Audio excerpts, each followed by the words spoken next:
Welcome to the RPG Book Club. On today's episode, we overcome technical difficulties to put up an episode 2 weeks late.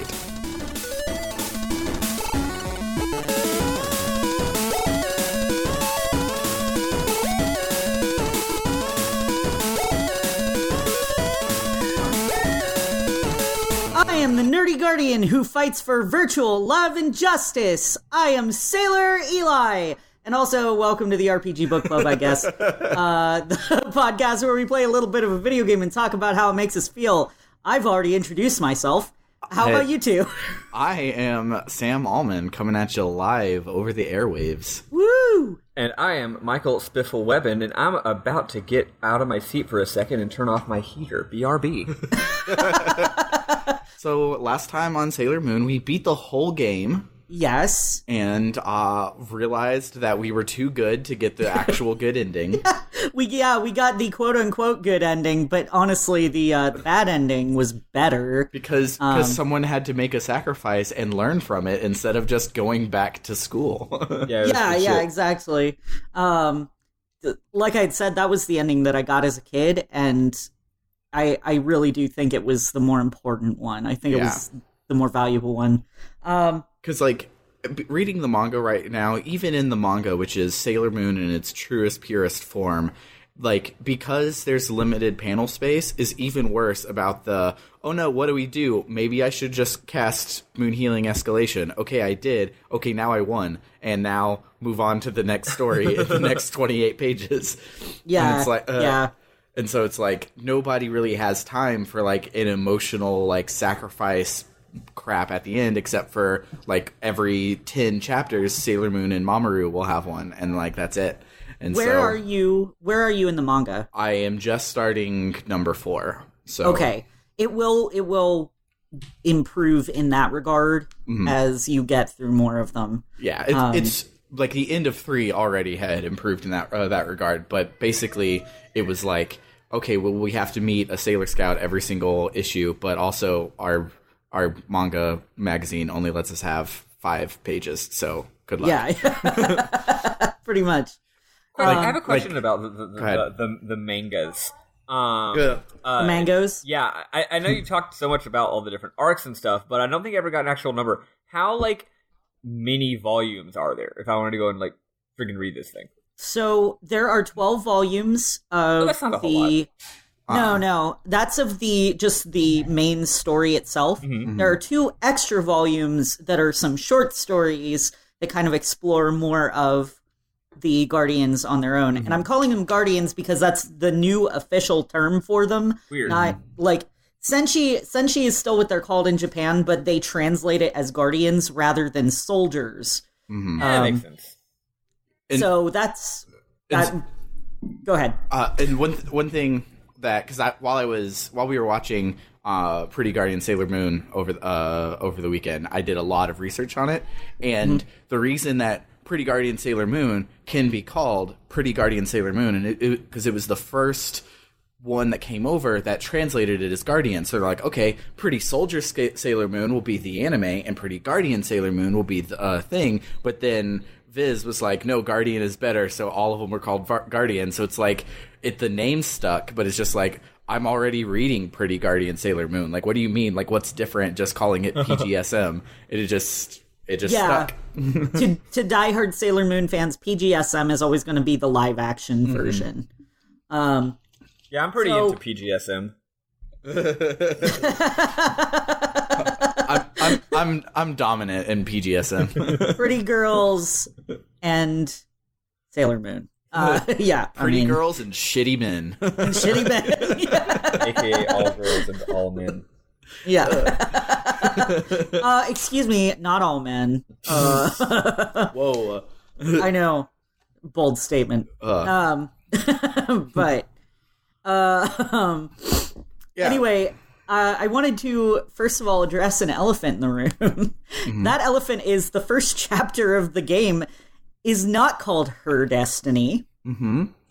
It's Hell Destiny. Hell Destiny is the name of the Oppositio Senshi group. Not that they ever say that. So they don't say that because it's the first chapter and you're supposed to infer that.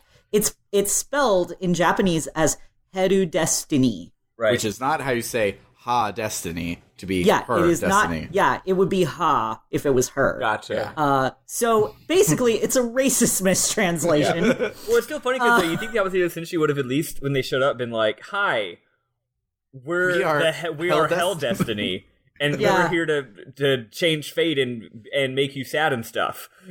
And maybe they said something like that, I don't think but so. it was fucked up and mistranslated. I don't know. After seeing the fan translation for Nana that I shared in general from yesterday, I'm pretty certain that most fan translators shouldn't be allowed around translation because, like you read them and it's like there's no way they looked at the same text for this. Like it's not even close. Like you can let me go over to it. So one of them was like. So the localization, the official, is this was in March of 1999, 4 months before July. The fan translation says that was in July of 1999. It was less than 4 months. That's it. That's the word soup that you get. And it doesn't make any sense. And so I wonder if it's something similar to that, where he was just like, oh, H-E and then either L or R, so let's say R, because obviously her destiny, Sailor Moon's destiny, everything is good, and moved on. And then because they never said it as themselves, maybe that's why it went through. But it just... So here's the more embarrassing bit about this for me. Mm-hmm. I've owned the Bishoujo Senshi Sailor Moon Another Story soundtrack, which is... it's not the actual songs from the game. It's live bands playing the music from the game. Mm-hmm. And there is a track called Hell Destiny. Oh my gosh. That track on my playlist is written as Her Destiny, but the actual file name is helldestiny.mp3. Lol. And I'm just like, I hate myself. It's right there all along. For the last 2 decades, I have been living a lie, thinking that it was Her Destiny. Sorry. It was not intentional on my part. Thanks, fan translators. And if this got an official translation, I think it would be actually good. Here's the thing about Sailor Moon is, and this is something I ended up looking up on TV Tropes, because TV Tropes has a lot of shit about Sailor Moon. It has a lot of shit in general. Mm-hmm. But there's a trope called Spell My Name with an S. And they have their own special page just for Sailor Moon. Wow. Because there's so many puns and references to things like food, geology, mythology, astronomy, and astrology. And I'm listing that all from the TV Tropes page now. TV Tropes warning. Eli's about to disappear and not be able to podcast. He's just going to be clicking TV Tropes. Oh God! suddenly, I'm looking at Power Rangers. You to your foot before you go in there. Yeah, I know. I don't want to end up on a wiki walk, and now I'm going to end up looking up the trope for wiki walks. It says it varied from well researched to badly written, badly mistaken by the author. So the Sailor Moon franchise has more examples than you can shake a moonstick at. And that's the problem, is the Tokyo Pop translation of the manga. That was the original what we got in the US. Not only did they give us the English names that the Deke dub had given to the Senshi, which kind of sucked. Mm-hmm. Although they called Usagi, Serena, they called her Bunny in the manga. At least they were trying. And Bunny, as silly as it sounds, there is a good decade or two where Bunny was a normal name for a girl. Yeah.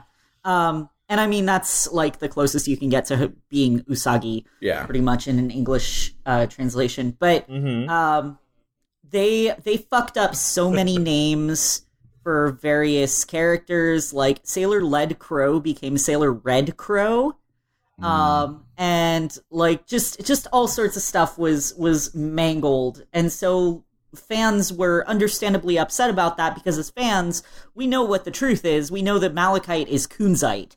We know that Sailor Red Crow is Sailor Lead Crow. We know that the Galaxy Cauldron is not the Galaxy Cordon. Wow. Yeah, it was bad.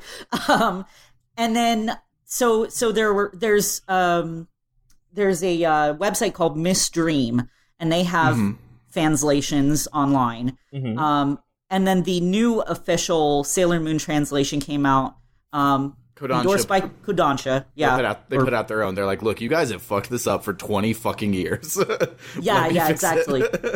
And when that got things wrong, the fans were just like, they tore it to bits. I went onto forums and would see people just like, this is the fucking worst. Like, why did we even get this? They should have done nothing at all. Like, there's no reason for this awful translation. And I'm like, what was bad? Like, everything about it is so well researched, and like notes are all it is on it. It's like an incredibly, impeccably good translation. And when they had to localize something and change it, they put the original in the back. And they're like, hey, this is everything, but we changed it to be about condominiums because this just isn't a thing and you wouldn't get it. Right, exactly. Their problem is that it wasn't 100% the original. And like fans love Sailor Moon, but they are not going to be as good at translating as someone who is a professional translator. I wonder if the rights holders, as in the people who helped create Sailor Moon in general, if they gave a seal of approval onto a translation, take that translation. Like, it's the one. Congratulations. Yeah, exactly. Like, it's from Kodansha itself. Like, and there were small issues. There was one point where Sparkling Wide Pressure, which is one of Jupiter's attacks, was named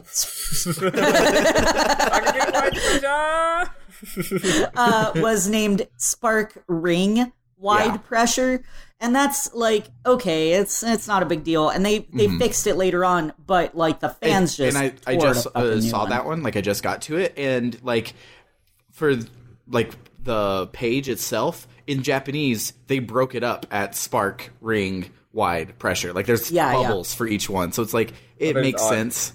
It like I don't fault them because they then like somehow made this pun that only works in Japanese. They made it work in English.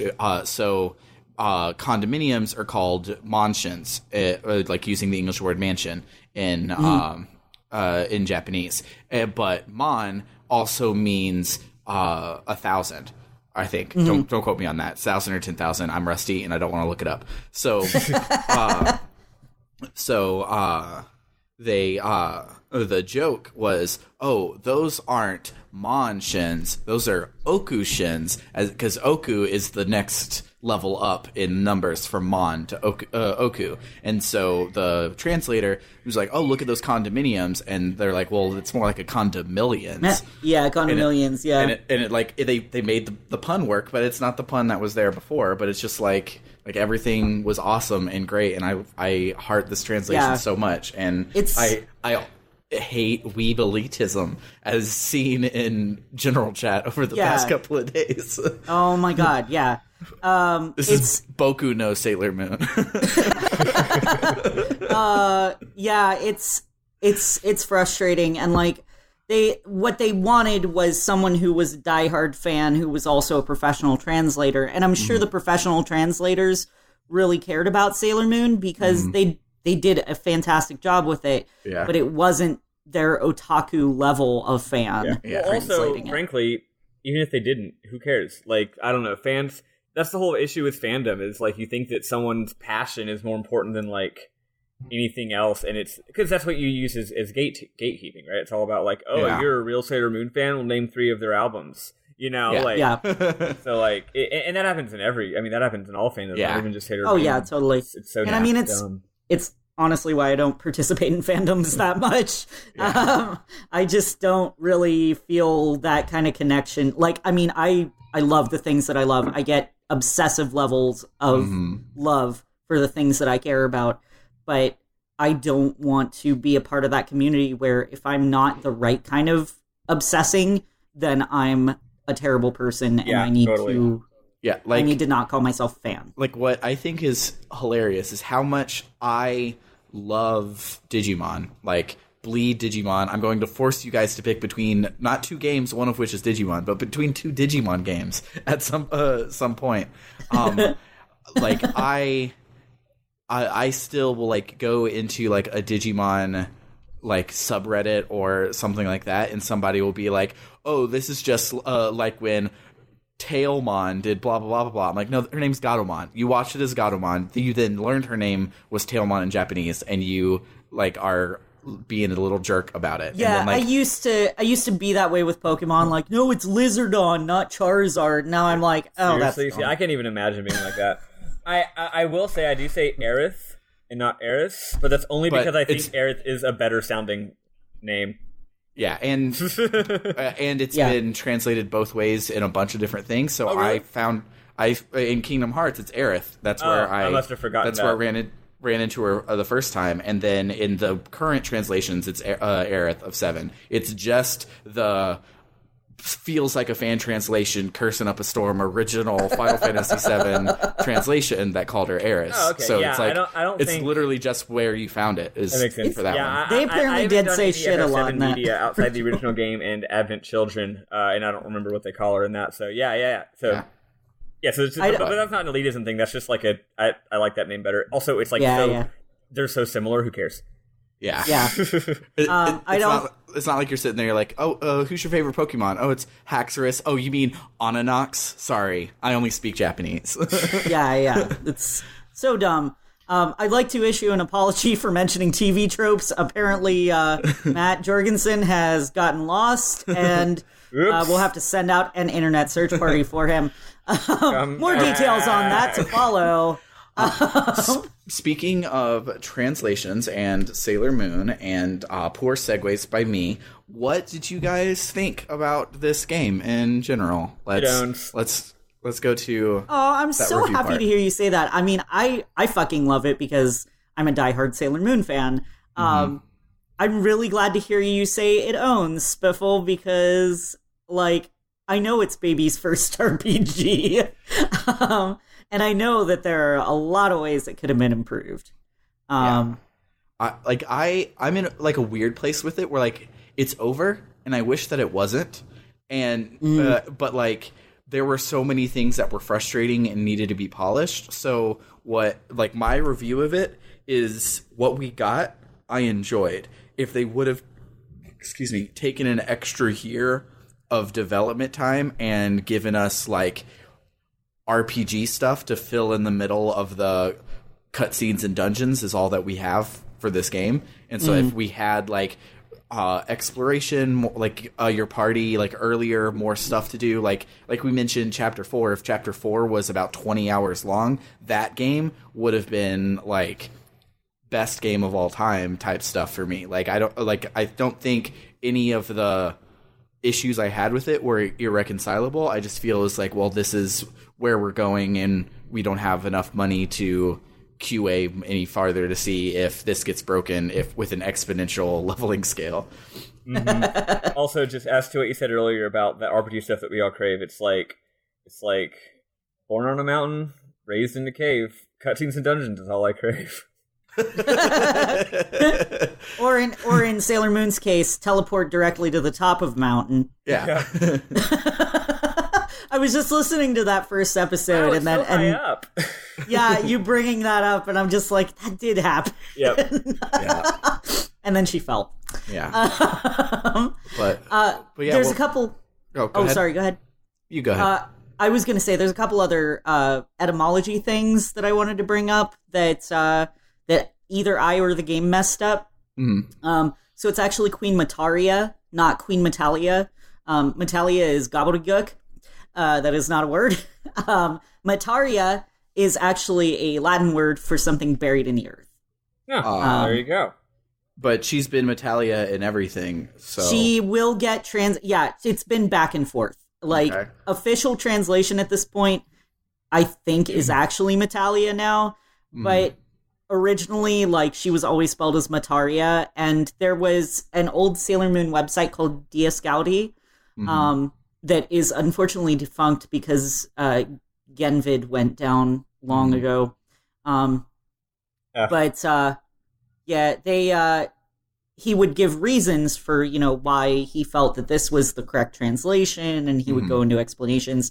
And that was like where a lot of Sailor Moon fans got their knowledge of what everything was. It's the Moon Calice, not the Moon Chalice. Just because like this is how this works, blah blah blah. But he gave the explanation of why it should be Metaria and not Metalia. But at this point, yeah, it does still get translated as Metalia, so it could go either or. And that the word Metaria is translated as Metalia, and not just Sailor Moon, in everything. I think Metalia, like I think that he's wrong. That's okay. Putting my foot down. I think it's supposed to be Metalia, just like the chalice. It's chalice. I don't even care what he goes into. It is a cup that it is a chalice. The kana underneath it, no matter what, is definitely going to be chalice. They just don't have those letters in Japanese. Well, here's the thing. Regardless of what it's supposed to be, like, linguistically, like, the thing is a chalice. So, yeah. It's a moon lot of maybe he's renaming it, but maybe it's being renamed to a more correct name. Well, so they use the characters Karisu to refer to it, which would come out to Calice, which I believe, if I remember correctly, was like the French word for chalice or something like that. Because Sailor Moon also uses a lot of French to Japanese to English, which makes sense. But because we're English. Now, like at this point, like Japanese has borrowed so much English that French is the go-to foreign language. Yeah, like we were talking about this during the Persona episode where Mitsuru was saying "très bien." Because she said it in English and Japanese. Exactly. And so, like, it's kind of a mystical sounding language to people in Japan, and so, like, it gets used. Yeah. Like, a lot of the stuff in the Dream arc, Chibiusa has a thing called the Stallion Rev, which Rev means dream. It got mistranslated, I think, in the original Tokyopop manga to Stallion Love, which means lave is wash in nice. In that's French. Fun. Just washing horses. Wash a horse. You know what? She was a horse girl. Yeah. Yeah. Well, I mean, she is. She totally falls in love with a flying horse. The other one I wanted to bring up was the Kyubey in the game. They translated it as Kishal.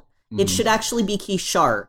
Kishar is the Babylonian Sumerian goddess of the earth, whereas Anshar was the god of the sky.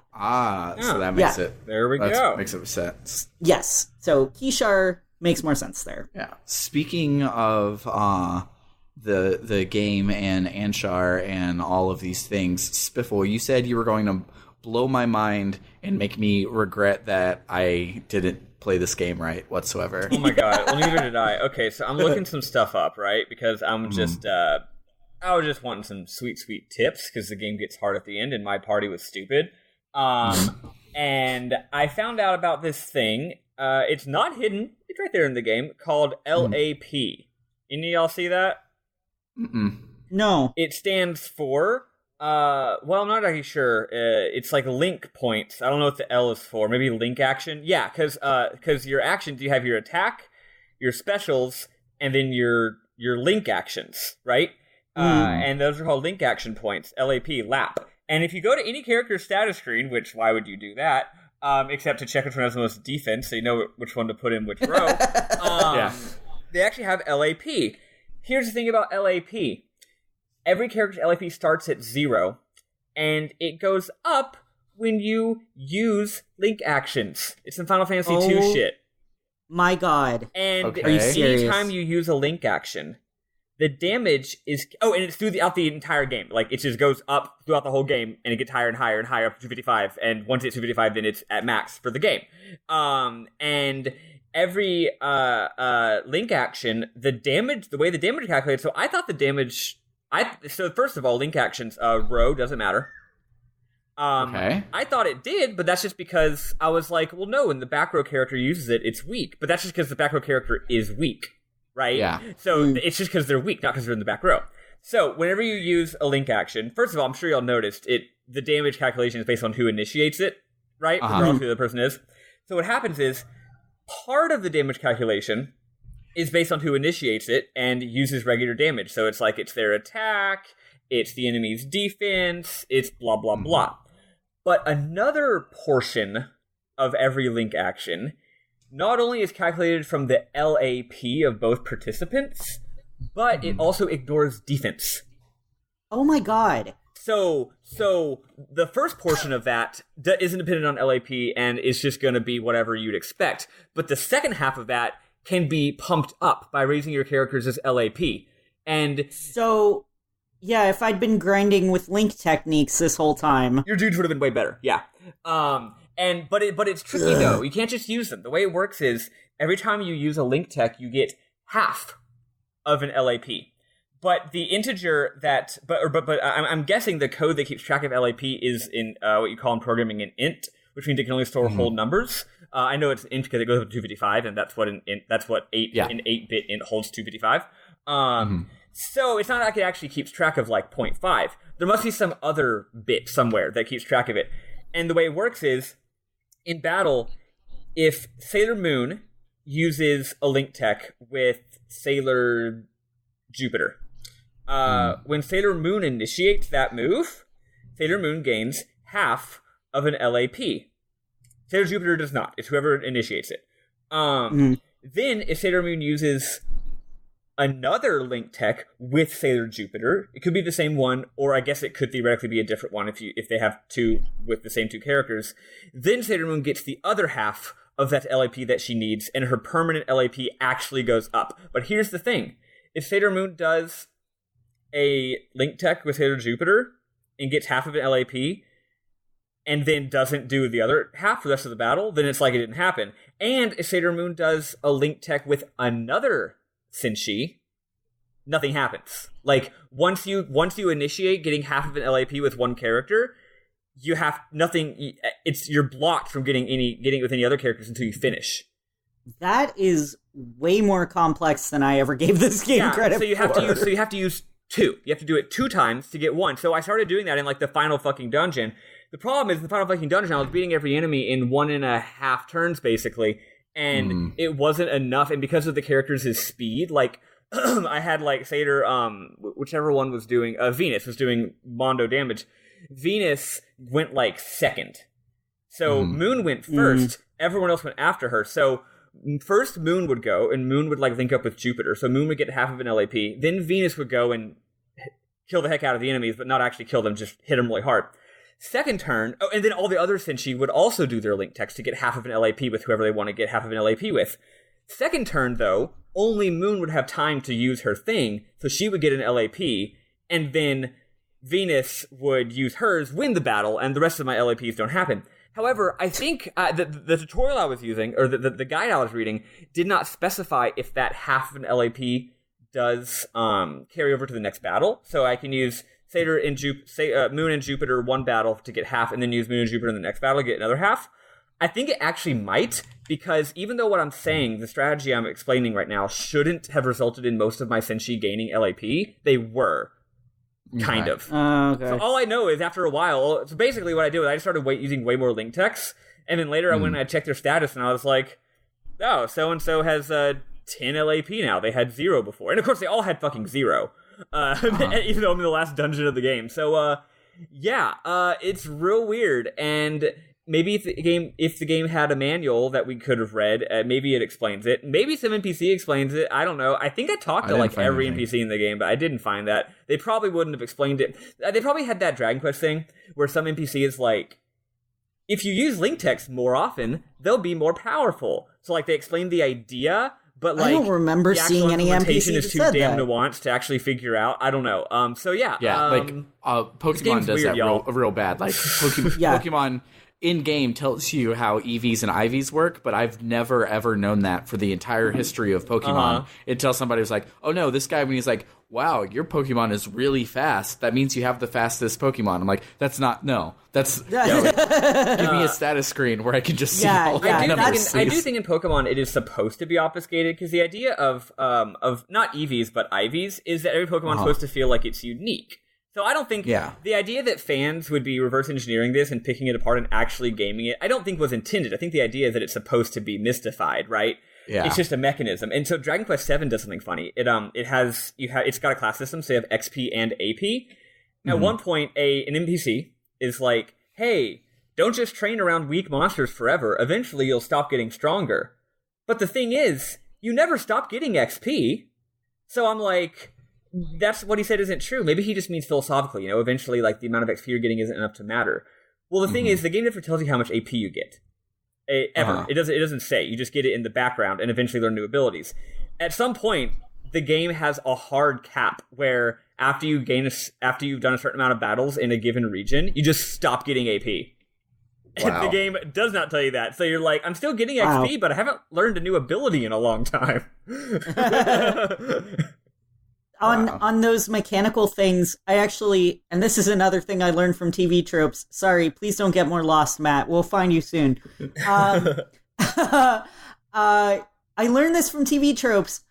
Sailor Mercury's Shaban spray actually lowers the enemy's attack. Yep. And all the guides are like, that attack is crucial and you have to be using it. I sure didn't. Yeah. So like they said that because I was using her for the Sin fight, and I was like, oh, what should I do? It's like, oh, lowers her attack, and her other one lowers defense, and my nothing changed. None of the numbers were affected whatsoever. So if it happens, it's not by like a more than maybe a 1% thing. Well, I don't know. That game's that game's numbers are really weird and exponential. So maybe you just didn't lower it enough to cross that threshold where they're not doing mondo damage anymore. Because you know how with that game it's like you're at one level of defense and it does 500 damage, and then you gain like one fucking defense point and now it's doing like 100 damage. It's like it probably just is weird numbers probably. Yeah, but because I saw that and I was excited, I was like, cool, because all I have is Mercury. Let me lower this defense, and it still was 400 each turn, but yeah. Oh yeah, and to finish off my cap about the LAP, because of this mechanic, Chibi Moon actually has the best, some of the best attacks in the entire game. Chibi Moon's link techs are apparently god tier. Everything else about her is bad, but her link techs are god tier because of if she has high LAP, and the other person also has makes high sense. LAP. Yeah, the Chibi Moon would be a good support character. Yeah, she's the only character besides Sailor Moon who's obvious that has a link tech with every person. So link techs being her shtick makes sense. And friendship. Yeah, I had no idea about any of this, and I feel like a whole world of possibilities is opened up, but I don't want to fucking play again. I'm like, I really wish I had looked up. I normally don't like looking at guides, but when you got such a weird, subtle, obtuse mechanic like that, I'm like, okay, I wish I'd been doing this the entire game. Yeah. Were you using a lot of link text then, Matt? It sounds like that's probably the case, because he said he didn't have as tough a time with it. I wasn't, because they never seemed to be doing a shit ton of damage, so I was like, eh. Yeah, I did the thing, which is why I wish this game had a little better invisible hand than it does, because when you play a RPG for the first time is you press every button, you see what every button does, and you use your tech and it does 5 damage, and you're like, okay, I'm gonna go do 99999 damage with my normal attacks instead. Well, everything and you never ever go back to it. Just I used Chibi for the first time and it's 3, and I'm like, okay, let me level you up, and then just 3, and I'm like, all right, you're my healer. Yeah, it's funny. I think that, here's the thing. I generally like numbers being a little more mystified and obfuscated because of my love for Dragon Quest mostly. But I do think that weirdly enough, even though this is Baby's first RPG, someone was talking about Dragon Ball Fighter Z recently, and they're like, a lot of people think that games that have a bunch of different meters and different kinds of cancels and moves, like the really extreme Arc System Works anime fighters like BlazBlue and Dragon Ball Z, are less accessible for newbies than something like Street Fighter, which is a little more simple and bread and butter mechanics based. But it's actually the opposite, because by giving the newcomer way more tools, it gives them more ways to get out of situations and be creative, even if they haven't really learned how to play yet. And I feel like with this game, even though it's baby's first RPG, actually giving more nitty-gritty numbers actually would make the game way easier, not way harder, right? Yeah. And I think that someone who's new to RPGs would be like, oh, I appreciate it. Instead of having to intuit that this attack is more powerful than this attack, I can just see, oh, this attack has an attack power of this, and this attack has an attack power of this. I can clearly compare the two, and it's not hard. And again, I don't normally play games that do that, but for this, it would have actually been appreciated. Yeah, in this game, like, you kind of just work under the assumption that more EP means more damage. And that's what it is. And then on top of all of this, with the link text being the secret to making the game not suck, is they're optional. You have to go into a special menu and figure out the things that I, as a completionist, I just worked through the combinations and permutations that I learned playing Maple Story. But yeah, it was kind of fun for me, but maybe not for people who aren't math nerds. So, on the topic of Sailor Moon and games, there was one more thing, speaking of link text. So back in episode 1, Spiff was like, so I did all of that to learn all the link text, and none of it worked. What do I, all of the things were still grayed out. There are 2 link tech menus, one of which is for 5-man links, but I've never got it to work. Those were always grayed out for me.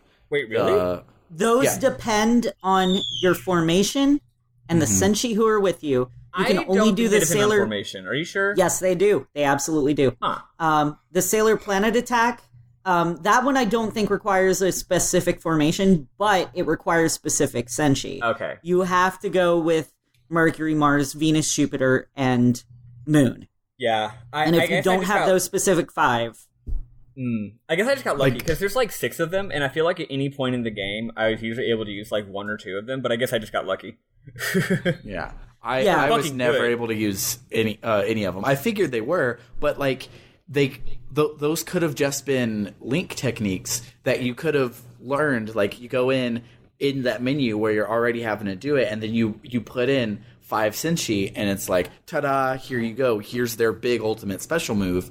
That would have been a guiding hand to tell you, like, oh, you have to use these people. And then if you get in your map and it's not doing that, you're like, oh, well, it's not working. Maybe I have to do it in the right thing. Or give it to you automatically, but put like what this game needed was like a skills screen of the menu where you can point at each skill, and it gives you like a little bit of flavor text about what it does, either with specific numbers or just with flavor text that says a powerful attack where Sailor and Venus hurt the enemies a lot, or a medium attack that also lowers it. You know what I mean? Like a little bit of flavor text for each move. That would have then you could have really intuited what to do.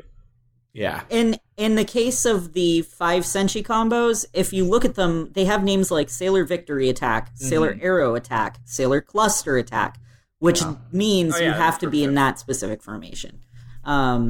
It would have been nice if it gave more information than that, but it doesn't really provide that kind of. I used Sailor Planet Attack at one point during one of my Let's Play sessions, so. It's definitely in there, but I don't think there was any other point where I used the other attacks. Yeah. I used... there was one point in the game where I could use one of them, and it was doing enough damage that it was my primary strat. The problem is also, it uses so much EP. If you use it, everybody else has to just attack. Yeah. Because if they use any of their EP, then all of a sudden the attack's not going to fire. But yeah, there was at least one dungeon where my go-to was to have Sailor use that, everyone else do nothing, and it would end the battle in one turn. But yeah, it was a very circumstantial thing. Yeah, I should start this game over and go and play it properly and report back. Like, oh hey, this is why they said the game was 15 hours long, because each week we got like an hour and a half of like content out of it per like each Eli episode, but each of those included so I watched an anime and just held down the buttons for 20 minutes. Yeah, pretty much. And it's interesting finding out about all that stuff 2 decades after I played the game. Yeah. And I just can't help but feel like I've been doing it wrong this whole time, because I have. For Square Roots, shout outs to Square Roots, on the first series that they do was for Final Fantasy IX, and John was like, well, I've played this game a million times. I'm going to have a perfect playthrough this time. So he was following along with a 100% guide of like, oh, there's a missable where like you can talk to this guy, do the small little fetch quest and get a potion, or get a high potion like 2 towns before they sell them in a shop type thing. And so he was going through and doing all of that, which for my games I probably will do, so that we don't end up here at the like Shining Force follow-up and I'm just like, oh, did you know that like your main character had an attack button type thing? Just like whatever it is. Like, did you know that this super obvious thing all along was super obvious and you can do it? That reminds me, man, of the first time I played Xenoblade Chronicles, the first one, because it was all hyped up, and I heard it was really good. It wasn't coming to America at the time. I know it did later, right? But I import it from Europe. I mod my Wii. I'm really excited to play it, and I invite Bernard over to my apartment. This is in college in like 2011, and we're playing it. And at first we're like, "Wow, this title screen is beautiful." Wow, because it is. And then we're running around and we're like, okay, the intro's a little weird, but it's fun. The battle system's pretty interesting. Okay. And the game never gives you like a straight up tutorial. It's not bad at tutorializing. Actually, yeah, it's not bad at all. It just doesn't overdo it. So we're running around. Yeah, it's not 2. 2 is... Yeah, you get your last tutorial in 2 in the 10th chapter of the game. So we're running around and I'm hitting A, and the thing is I'm playing with the Wiimote Nunchuck, right, which has it's kind of a weird controller setup. Hot take, I actually love the Nunchuck. It's so comfortable. I love the way it fits in your hand. It feels great. The Wiimote sucks ass, but I actually like the Nunchuck. So we're playing with Wiimote Nunchuck combo, and we've been playing the game for like 30 minutes at this point, running around doing some quests or whatever. We were very impressed that when you get to the first town, there's a little cutscene, and I thought the cutscene was masking a load screen, but then after the cutscene ends, I turn around and run out of the town, and there's no load screen. It's seamless, and I was like, this is blowing my mind. Holy shit. Because like at the time, that was amazing. Anyway, point is, I'm just like, I realized after 30 minutes of playing the game, hey, I haven't hit every button on this controller yet. So I hit the up button to see what happens. I hit B to see what happens. And then I hit C, which is a little nub on the nunchuck, and the guy jumps. And me and Bernard screamed because we didn't know you could jump in this game because it's a fucking JRPG, right? So like it was like that meme where it's like I sleep and then it's like real shit. Like we like fell out of our chair hooting and holler and we're like, you could jump in this game. And I'm like, what if the game went? How long could I play that game without hitting the C button? Like. Speaking of jumping in the Xenoblade games, jumping is like crucial in the Xenoblade games, but the first Xenoblade game I played was X, and in X you are sprinting because it's the biggest open world out of any of the 3 games, and so you're just like sprinting across this huge open world, and you pull your trigger to jump, and it like feels like Mario where you're like long jumping to do huge distances, and everything is great. I get into Xenoblade 2, every time you jump you come to a complete stop to like catch yourself at the end, and it just never felt right to me because I'm like, oh, look at this big wide open space, let me just run and jump everywhere, and I'm just like constantly stopping, and I'm like, oh yeah. And I mean, I agree with it because Xenoblade 2's thing is that it's like, instead of just having fun and going around, it's like actually like weighty and real. But yeah, it's certainly not as fun as jumping a million feet in the air. Like Xenoblade X, the second the game starts, instead of going to the town, you can just like jump up the side of a fucking mountain. Yeah, you can literally get up level geometry and get like on a mountain that doesn't look like you should be able to climb it because you can just jump so high, and you're just like, lol. And you're like, wow, everything is great up here. Then you turn around and there's a level 100 dinosaur right behind you. No, never mind. Gotta go. Yeah, I fully support being able to jump in games that are not action games. It's a good thing. Yeah. Speaking of which, there's a jump button in Xenogears. Hell yeah, there is. You're going to be real excited about it for a while, and then at some point, you're going to stop being excited about it. And by that I mean the part where you have to use it. About it. No, I'm not super looking forward to that. But yeah, we have some more Sailor Moon stuff to touch on before we go to... before we continue to talk about Xenoblade forever. I know you guys love it. We've been moving to Xenogears to get ready for the next one. The Xenos. I'm calling them Xenos. It's okay. I have typed Xenosaga. For all of our notes, I've typed Xenosaga, moved on to the next section of the notes, remembered, went back, and changed it to Gears. They're all the same game as far as I'm concerned. I have not said anything. I've been like, you just keep saying Xenosaga. Yeah. There's they are legally distinct. Yeah. They are legally distinct, yet share a Wikipedia page, so... It really is bizarre how they're like, hey, we're gonna make a fucking prequel to a game that we don't own the IP for, and you're gonna fucking deal with it. Yeah. So, for more hot Sailor Moon content... Yeah. I actually... I mentioned in the first podcast for Sailor Moon, Another Story... Mm-hmm. that I had run a message board RPG in like middle through high school, and right now I'm doing that meme where he's like rubbing his hands, poking out behind. I gotta admit real quick, I'm super embarrassed about this, but at the same time, I'm pretty sure I was like 16 years old when I wrote this. And as I was saying in the chat the other day, like, I feel like everybody in their mid-teens is an edgelord. Yeah. Because you think that something being adult means it's gritty and it's dark and violent and full of sex.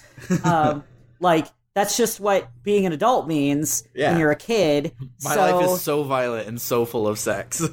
Yeah. So prepare yourselves for the cringe that is the Black Moon RPG history that I wrote out. Oh no. Well, before you jump into it, I just want you to know this started in episode 1 when you were talking about your history with Sailor Moon, and you were proud of this. And here we are now. Me going, oh god, I can't believe I'm doing this. a month long transformation, as it were, of Sailor Eli. I don't often share the cringy stuff from my youth, because I have a deep-seated sense of shame. I just don't often express that in the podcast. Yeah. Easily embarrassed. So, yes? No, I got something very important to say, but I'll say it after your whole story is done, so remind me. All right. Try to be gentle. This is the Black Moon RPG history. Oh my gosh. A very long time from now, a group of young women, not so different from ourselves, are the rulers of the most powerful empire in the galaxy, Crystal Tokyo. So far, Everyone... Thank you. Everyone is the ruler of her respective planet, and they protect the galaxy from any danger that may come their way. Mercury, Mars, Jupiter, and Venus are the guardians of Queen Serenity and King Endymion, rulers of Crystal Tokyo, while Uranus, Neptune, Pluto, and Saturn protect the galaxy and planet from any outside forces. Though they are technically immortal, as they cannot die of natural causes, they still required heirs to their thrones. As a result, a new generation of sailor soldiers was born. These 5 girls would be sent to the past to train as the new guardians of Small Lady Serenity, who would one day rule over us all. Sailor Moon, as Chibiusa is called in the future, traveled to the past with her 5 guardians, Polaris, Phobos, Deimos, Callisto, and Aphrodite. Which of these is not like the other? To help her friends become... Right? I also love that your poll for Phobos and Deimos was literally just the names of her ravens. Like, yeah. I, in my head right now, I'm not seeing like, oh, here's like Phobos is the sun. Here's Sailor Sun. No. It's just the bird. It's just like no. In my defense, those are also the moons of Mars. Okay, but but still, I just see the birds. It's like 3 girls and 2 birds just standing like on a roof in Tokyo. Hey, 2 birds in sailor costumes and tiaras. Thank you. That is it. That's what I see. To help her friends become the strong warriors she knew they would turn out to be, as Sailor Chibi Moon, as she is called in our time, she would fight alongside them, helping however she could in order to strengthen her guardians. Unfortunately, they did not know that someone was lurking in the shadows, waiting for just the right moment to strike. Tsukino Usagi, Mizuno Ami, Hino Rei, Kino Makoto, and Aino Minako did not realize the danger that was coming once again. They thought that they had destroyed the evil entity known as Chaos after their battle with Sailor Galaxia. This is real, actual lore, by the way. Chaos is like the big bad entity. What this is you proving that you deserve to run the Black Moon RPG. Yes. You're just like, look, I know my stuff, guys. I know the lore. Let me just name drop some shit now. I have the mangoes. I know the lore.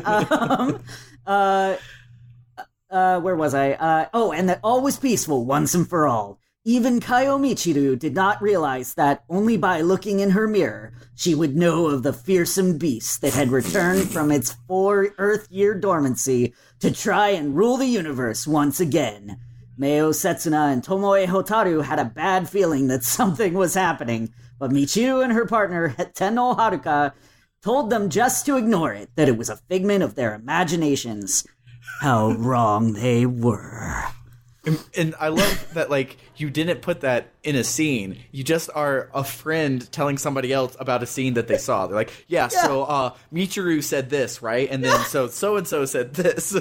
Yeah, exactly. The 9 soldiers fought a fierce battle with the intangible Chaos, but nothing seemed strong enough to defeat it. Suddenly, out of nowhere, 6 different never-before-seen attacks were hurled at Chaos. I'm not going to tell you what they were. Yeah. Just there were 6 of them and they were different, and I promise that they weren't in the manga. Yeah, exactly. As the dust cleared, 6 young sailor soldiers could be seen standing proudly at the source of the attacks. Chaos was severely weakened, but not yet defeated. As a last resort, it looked for the weakest of all the soldiers and hurled itself into her body, poisoning her mind and wreaking havoc on her soul. The soldiers watched in horror as Sailor Chibi Moon, their princess, was being transformed and tainted by Chaos into someone whom everyone hoped they would never see again. My face is so red right now. So far, I like your... I don't know what you're talking about. This is fantastic. So far, I love your gachapon bullshit so that we can have Black Lady back in our game shit than the one we got in the game. Thank you. As Chibi Moon was tossed to the ground after having been completely ravished by Chaos. Not sure why I used the... Don't use that word ever again. Oh, I'd rather not. Yeah, you're right. Look, I was young. I was stupid. Eternal Sailor Moon, her future mother and queen of Crystal Tokyo, ran to her and took her in her arms. She cried and watched fearfully as the golden crescent moon on her future daughter's forehead transformed into a black crescent, the symbol of the Black Moon clan. The young girl pushed away from the elder's arms and flew to the sky. She looked at her hands and body, then smiled evilly. Finally. Those adverbs. Yeah, I know. I am free once again, she said. Now I, Black Lady, will be able to claim what is rightfully mine. Thus begins the story of the return of the Black Moon. Yeah. Or even better. Oh yeah. No, that wasn't the intro. It was fuck. I forgot how it went. No, there it is. Yeah. Yeah. You only have to hear it 1,000,000 times. Right? So yeah, that's oh boy. That's cringy 16-year-old Sailor Eli writing horrible fan fiction for his message board RPG. I hope you liked it. Thank you. That was the best thing that I've ever heard, Eli, and I want you now to just read us all of the posts on that entire forum. You could start now. You could start on a sub podcast, but I want to know everything that's going on. Maybe not read like the players of your game, but like if you can find a good like monologue section of stuff other Eli said about the Black Moon RPG, I would love a recurring segment of Eli dramatically reads. Agreed. Like we can make it a subcast where we record like 10 minutes of it before we do our normal episodes, and I just throw them up as bonuses for season 3. I don't care. Awesome. I will have to go through my... I can't believe I still have so much of this shit. Yeah, it's great. Oh boy. Yeah. I'm glad you all enjoyed it. It was like heckin' embarrassing for me. Yeah. But it's great. It's out in the open now. I can only be as embarrassed about it as I personally feel. Mm-hmm. Nobody can make fun of me for my cringy bullshit because I agree that it's cringy bullshit. Oh, right. That reminds me of my life advice. You said you're a deep well of shame. Here's the thing. I'm also a deep well of shame, and right now it might ruin my entire life. So I've learned that you should never have any shame because it'll ruin your life. That might be going a little too far in the opposite direction. Fuck it. No shame. Cool. No shame. I enjoyed sharing that, as embarrassed as I was, because I knew that you guys would unabashedly love it. Wait, Eli, I forget. Are you a Simpsons head? Oh yeah. I adore The Simpsons. I can't believe it took this fucking long for steamed hams to become a meme. Right? Because like that's always been like one of the all-time best scenes of the entire show. Yeah. Although I do think that if a scene from that episode was going to get famous, I want the next one to be the tall man in a small car. Because that's actually the best scene in that episode. It's hilarious. That whole episode, like seasons 1 through like 8 or even maybe even 9. Seasons 1 through 8 or 9, just fucking gold. Yep. The problem is that like, and this is something that I've read up on. The Simpsons was satirizing all of the wholesome sitcoms that were coming out around that time because this was the era of Full House Mm-hmm. I think Punky Brewster, and things like that were just like, they were just wholesome, and they were, everybody learned a lesson every episode, and so they were satirizing that, and then The Simpsons became so popular that TV shows started to emulate it. It was no longer satire, and so they've had to find other things to satirize, and it's just like they're still popular, and I would venture to say this might be a controversial opinion, but I do think that they're still enjoyable and good. But it's not the same as it used to be because they're not satirizing anything. Yeah, I don't agree that it's still good, but I do agree that the general consensus that it's like after season 9 it's just bad is wrong. I believe there's like 1 or 2 seasons, maybe 10 and 11, maybe 11 or 12 that are like kind of bad, like pretty much just all bad. But then it had like a second little bump, and seasons like 11, 12, 13, something like that are actually really freaking good. But it took a long time for it to be like bad. Although I do think it's bad now, but I think it took a while to get there. I don't think it was I don't think it was like instantaneous. But yeah, man, one of my favorite film critics says that seasons 1 through 9 of The Simpsons, or maybe 2 through 10, are like, I think he called it one of mankind's greatest achievements. And I honestly don't even think that's hyperbole. Yeah, no. They're fantastic. They're so good. What was I going to say? I don't know. Part of the reason why I have such a detestation for Family Guy is because it was clearly trying to be The Simpsons. Yeah, it was like, what if Simpsons, but edgy? Yeah. Which is funny, because Simpsons was actually already kind of edgy. Simpsons was edgy for its time. Absolutely.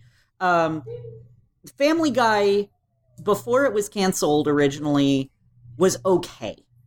There were moments that were funny, but it wasn't a good show. There's one episode of Family Guy that I like, and it's the episode where Brian falls in love with the old opera singer. That's a good one. Yeah. Yeah. That's a genuinely good one. That's the good episode. It's a genuinely good episode.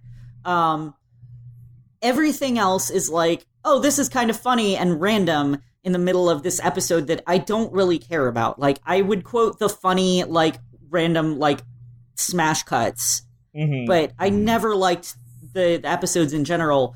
After it came back, it just got mean. It has just become edgy bullshit with a mean spirit. Well, and that's like the problem. Regardless of whether it's funny or not, it's mean-spirited, so you feel bad when you're watching it. It doesn't, that the fact that whether it's funny or not doesn't even, like, matter. Like, yeah, it's the attitude that's so off-putting.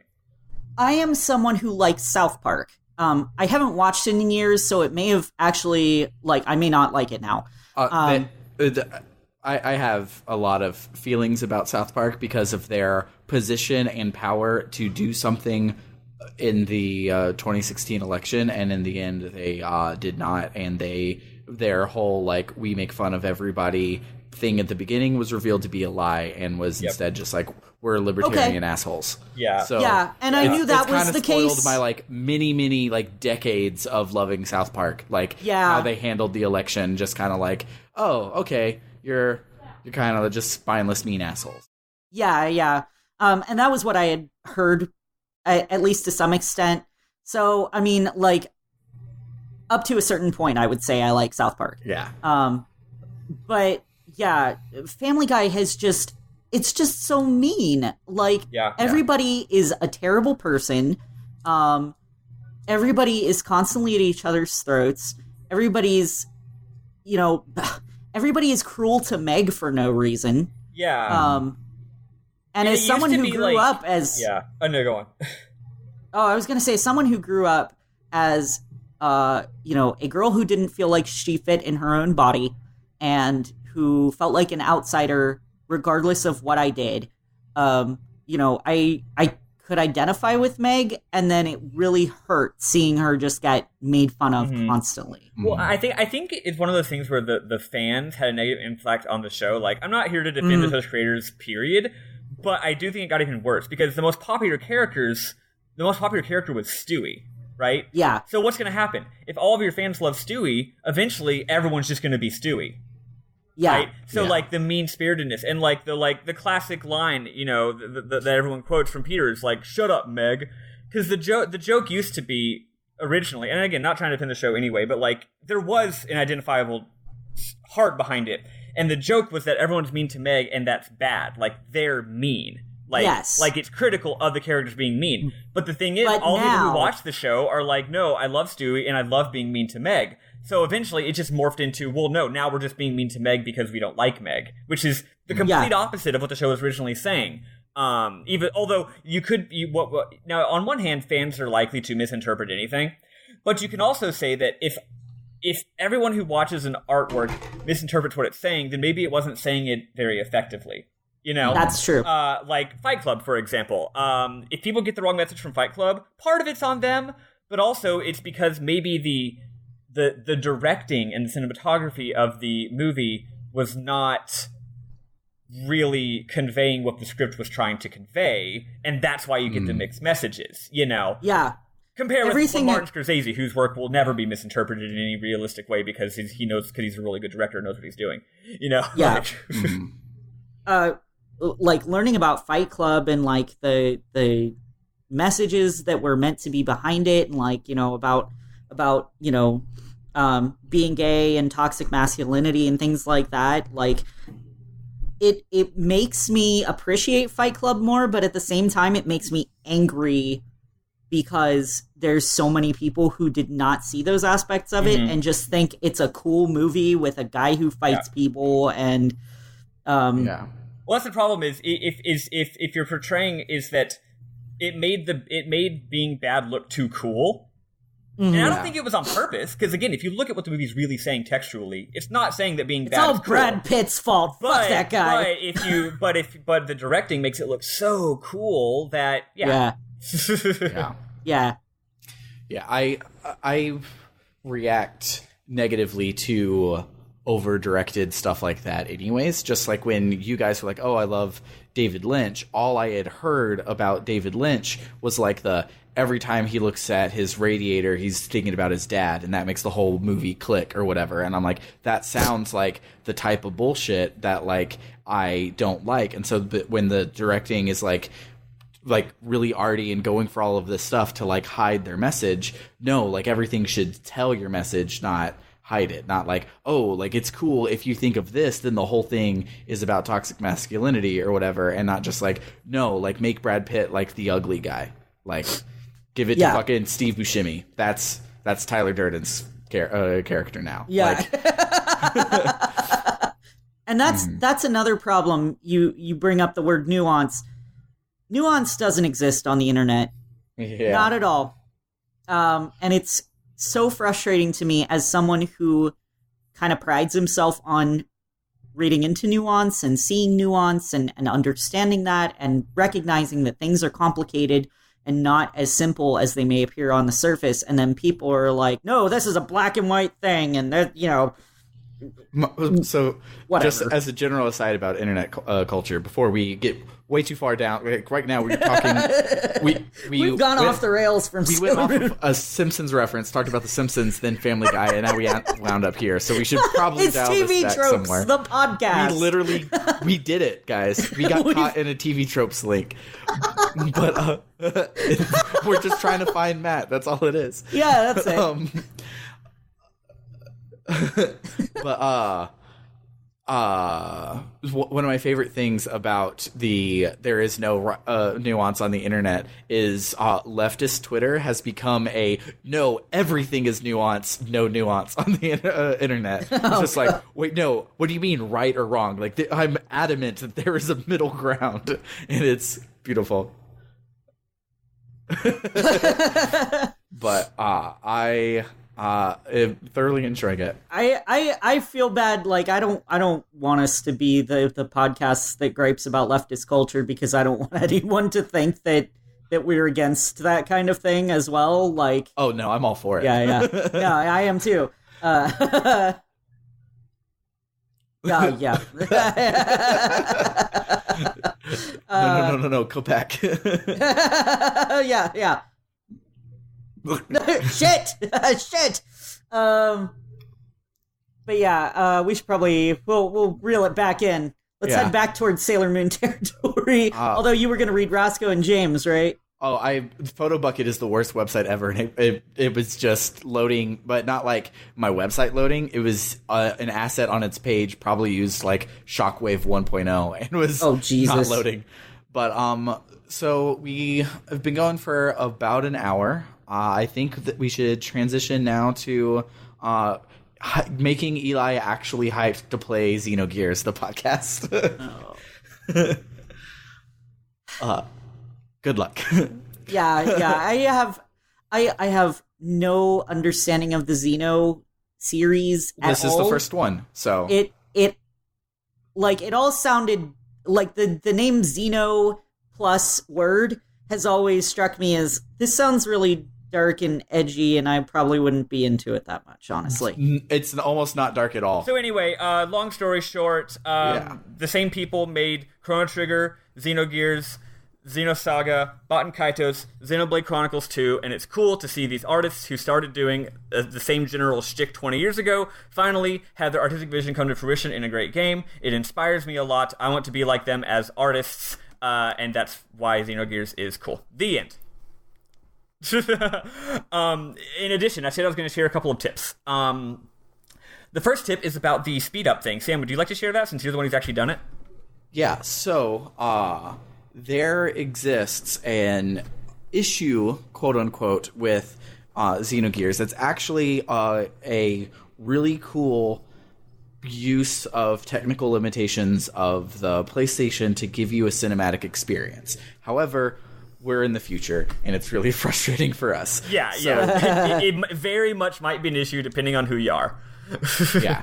So the text comes up not all like frame by frame like a lot of people do, and there's no skip to the end button, but all the text, like every letter, every word, shows up in like a natural speaking rhythm, which is cool, except it's as if you had to wait on a voice acting line when you've already read the subtitles and you're just waiting for it to get over. So it's like but then you don't get to read it at the end of it. So it's like a frustratingly slow thing because for example, it'll be like, oh, hey, did you talk to Susie?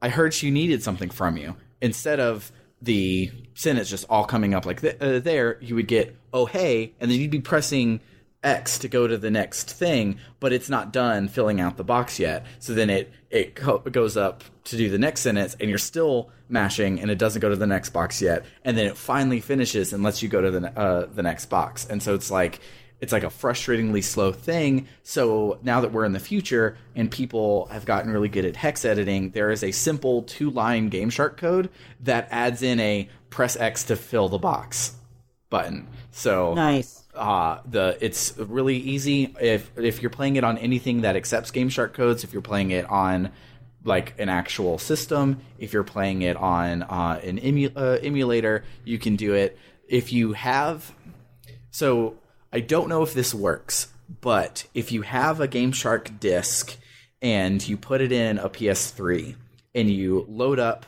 the GameShark codes for the thing, and you save it for Xenogears and then load the PSN one, I've heard that works, but I don't know if this is a code that you have to keep on or if this is a code that you can bake into your save file, which is what you would do there, would just be saving it into the save file.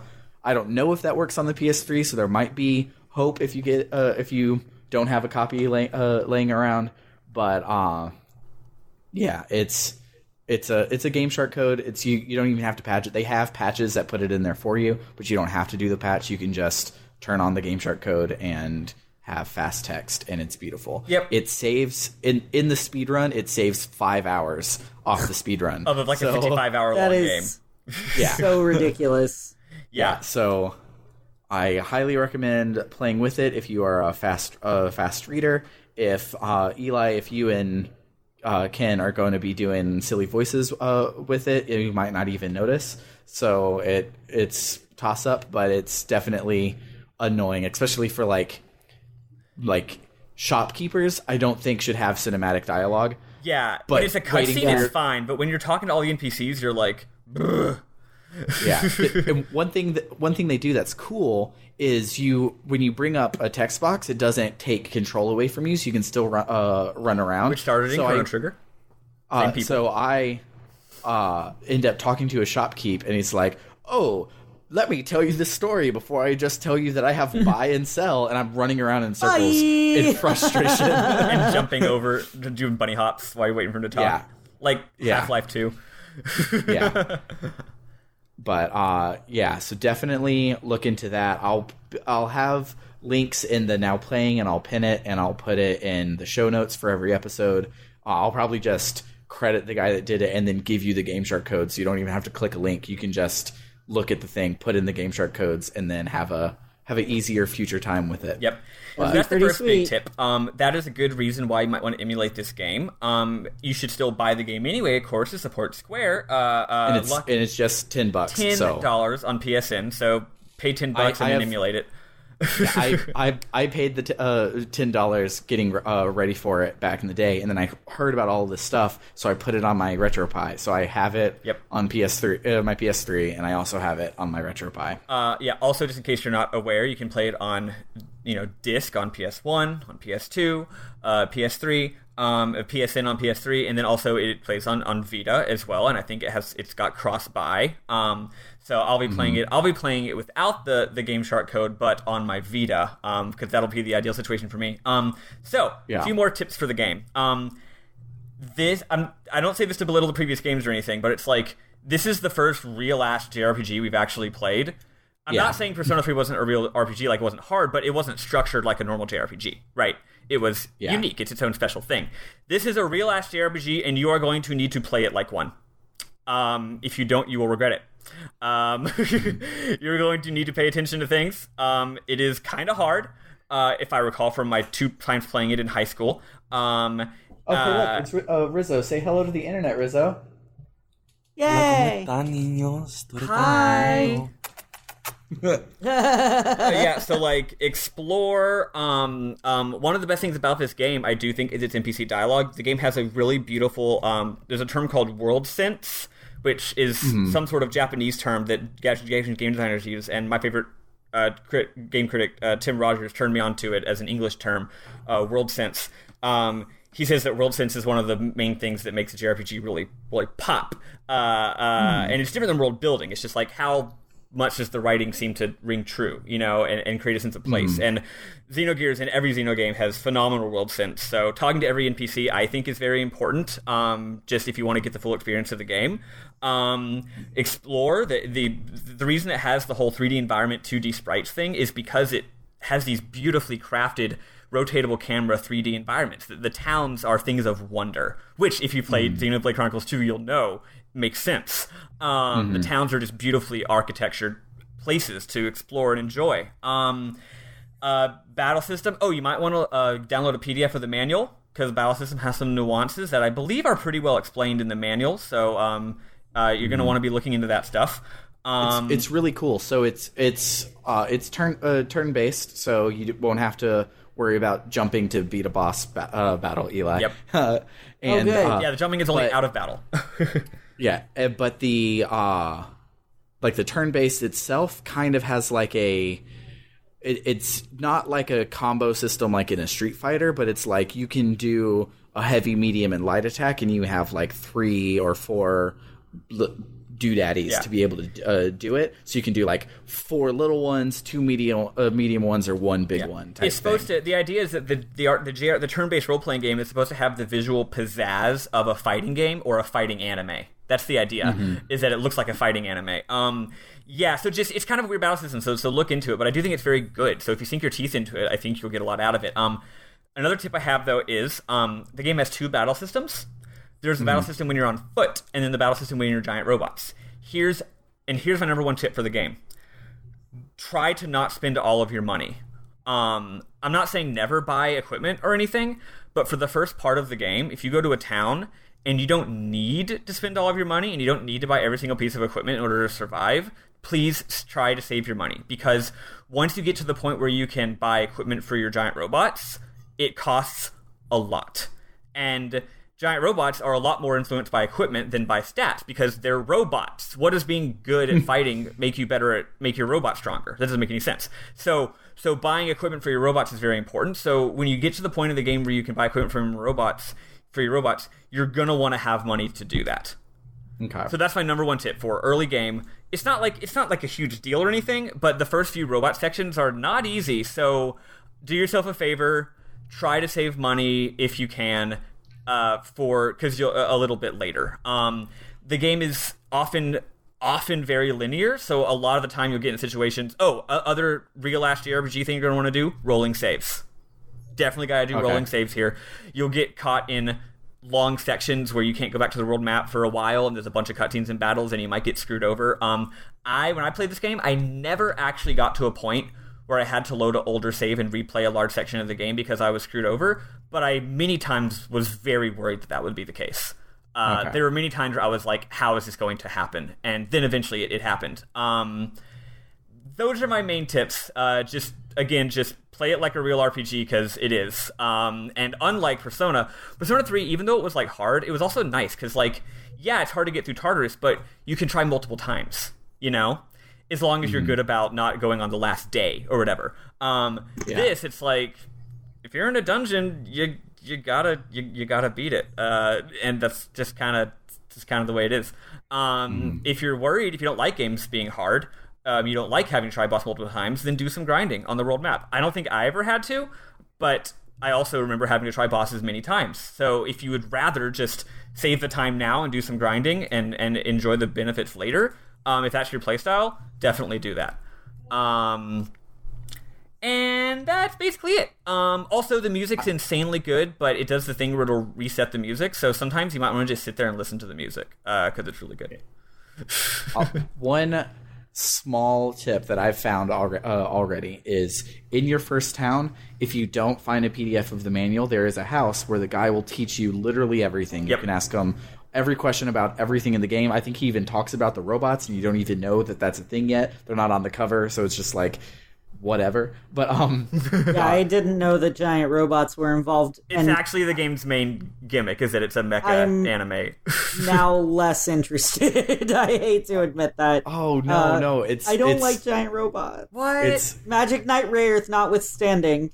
Well, this will be Magic Knight Rayearth and Xeno notwithstanding. All right. I believe in it. But there is a guy in there that will teach you everything, but if you're trying to save money, look up a PDF of the manual because he charges you per question but doesn't tell you until you try to leave. Oh, cool. I didn't realize. That's hilarious. Is it a substantial sum, though? I mean, if it's not that much, no, then it's like 25 gold well, that for me doesn't reading matter. everything. You don't need to say that. It's, it's just like once you get to the first time you can buy equipment, it's like, oh, here's a stronger like booster engine for your thing. It's $5,000 or something. You know what I mean? Yeah. And it's like this will make the boss way easier if you can afford it. You know. Yeah. I think that's it for Xenogears. Whenever you save, it does show you what chapter you're in. I'm probably going to give you more detailed I'm probably going to give detailed instructions for where we're stopping each time anyway. But if you're curious, if you save, it's like, oh, here's the name of your chapter. That's the same way that Rogue Galaxy handled it. Yeah, same situation, basically. Yeah. It doesn't number it in Xenogears, though, so we can't just be like, play till chapter 5. We'll have to be like, play till chapter John goes to the mayor or whatever. Yeah, exactly. But okay. I believe that Eli will learn to love this one, and this might be his renaissance for JRPGs, just because how... like you said, the world sense. I think it'll click and it'll feel like an anime, and Eli will learn to love it. It is like a huge, stupid adventure, and you cannot help but be sucked along with it. Final tip. Sorry, this is a very important tip. This game, you know how in a lot of games, if a character has a character portrait and a name, that means they're important? That's not the case in this game. At some point in the game, you're going to feel overwhelmed because there's too many fucking characters. Just don't worry about it, because what'll happen is you'll meet a character and they have a portrait and a name and a backstory and relationships, and it's very important, and you're feeling overwhelmed because there's too many. But then, like, 5 hours later, you'll never see them again.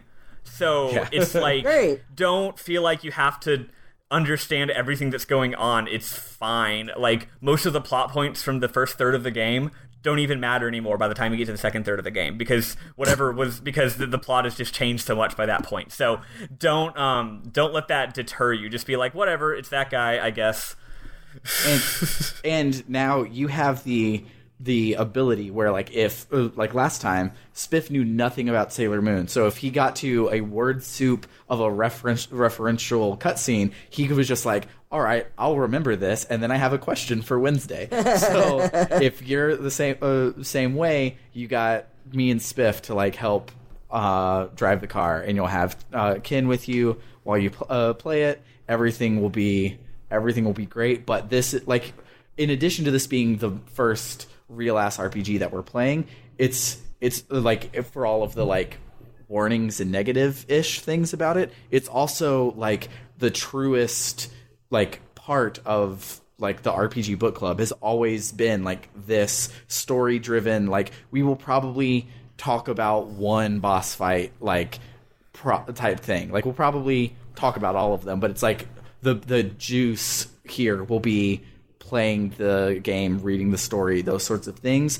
which like is like easy to get like lost in when the writing is as good as it is in this one. So I'm very hopeful that you'll have 2 asterisks on your no robots rule.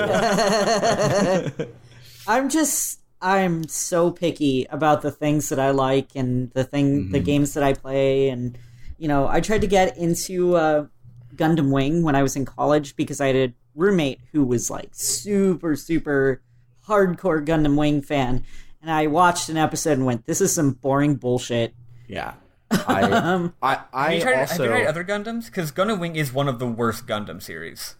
I tried the original Gundam, and I think it was Z Gundam, the one where they have like all the Neos. I don't know what to tell you, man. That shit's so good. I mean, I recall liking bits and pieces of Z Gundam, but like, truth be told, I'm right there with you, Eli, where I see like someone was like, "Oh, you gotta go play or go watch Kuro Mikuro on Netflix," and I look at it, and the cover is two robots fighting, and I'm just like, eventually, like I know that that's just like instead of going Super Saiyan to punch people, he gets in a robot to punch people, and therefore it's still just about the characters in the end. But it's one of those things where like it is just like a okay, well maybe later type thing. But in the grand history of RPGs, like besides licensed ones about those animes, this is kind of like it. Like this is the one that has it. So it's like unique and refreshing. Like not like just another Gundam knockoff, because there really weren't any. Like there's not really much representation of that sort of thing in this space. Yeah, it's kind of weird how it didn't keep being a thing. I don't know. It's weird. But I don't think we have much else that we brought to the table, so we can spend our last 30-ish minutes here with some Q&A. That sounds good. Let's move on to that. So our first question comes from our good friend Essie, currently Doggo Lass. At the time she wrote this, she was still Awkward Lass. She says, when are all of your birthdays, for future reference, and also to steal our credit card information, I think. That's probably it. Knowing her, yeah. Mine is May 28th. Mine is March 13th. Mine's very easy to remember. It's 10/10. Ooh. Oh. We're coming up on your birthday soon. We are coming up on it, yeah. And, hey, Michael, when's your birthday?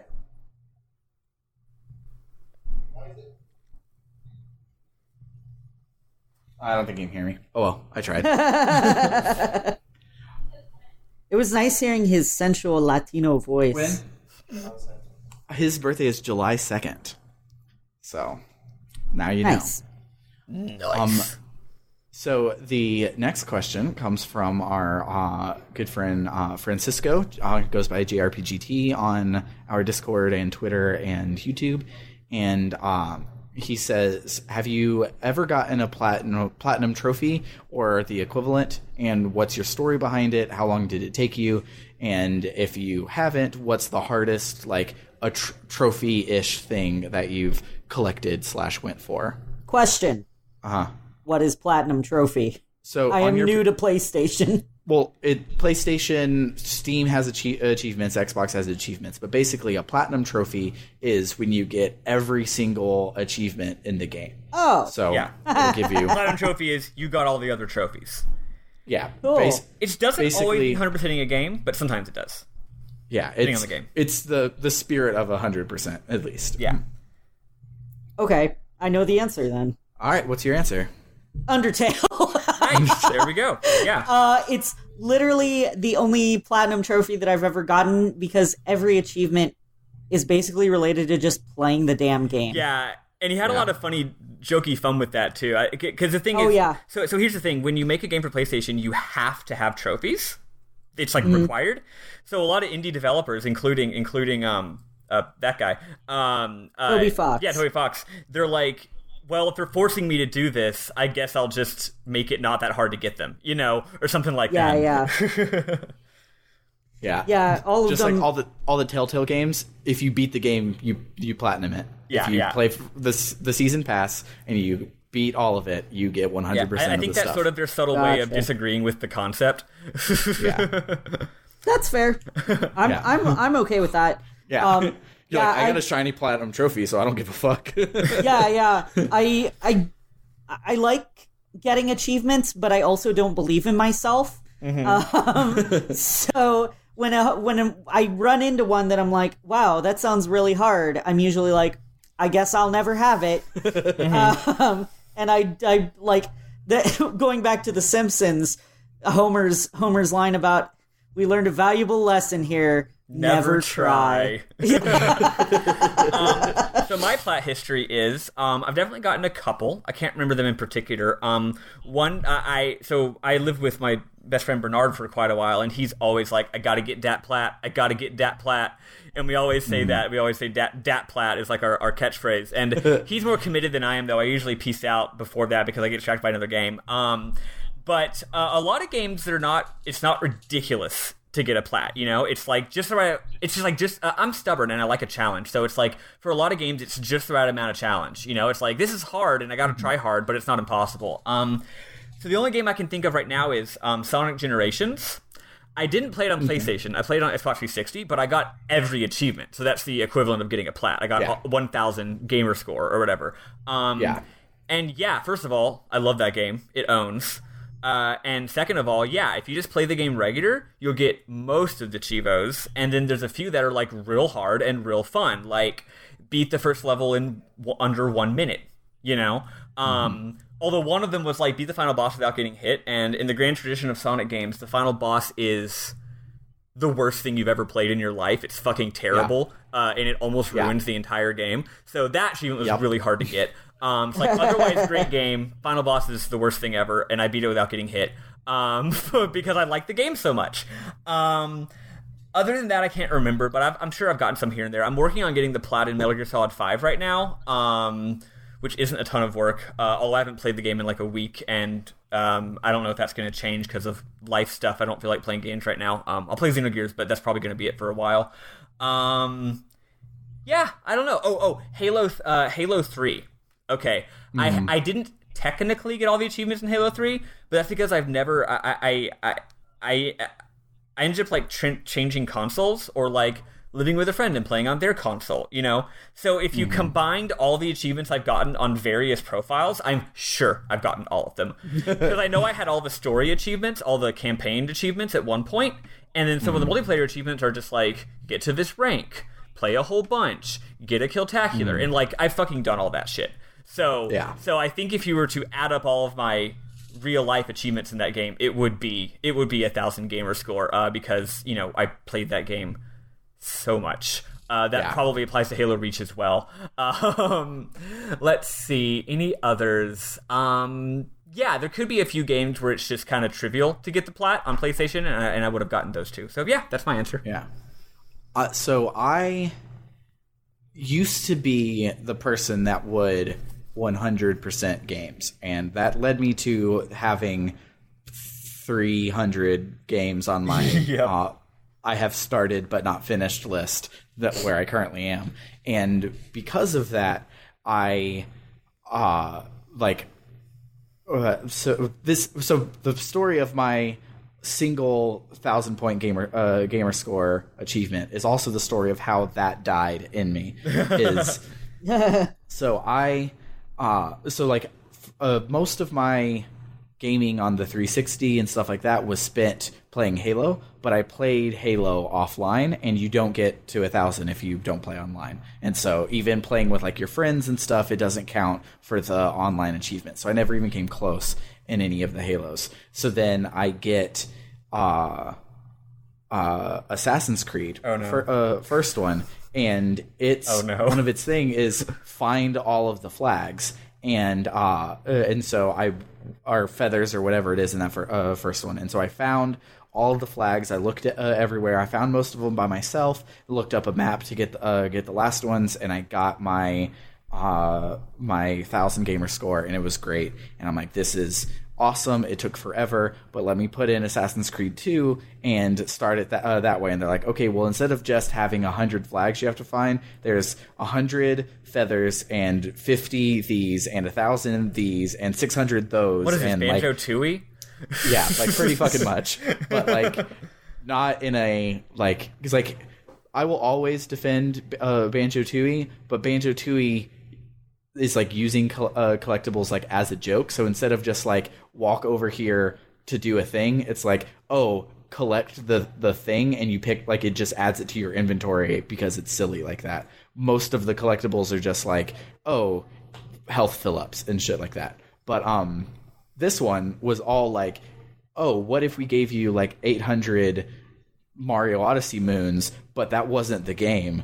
So they're just fucking there. And so I tried for like a second, and I had my map up from the beginning, and I was just like, I don't want to do this anymore. Like, I'm really curious about like Ezio and his story, and that's what I want to do. I don't want to go and do this anymore. And so I think that's the only one that I've gotten. Even games that like I've loved. Like I loved the crap out of Star Ocean 5, and I had it like min-max and everything, and I look and it's like, oh, deal of 1000 combo or whatever, and I'm like, I don't want, no, just not doing it. Oh, I just realized I have definitely 100%ed Mario Odyssey.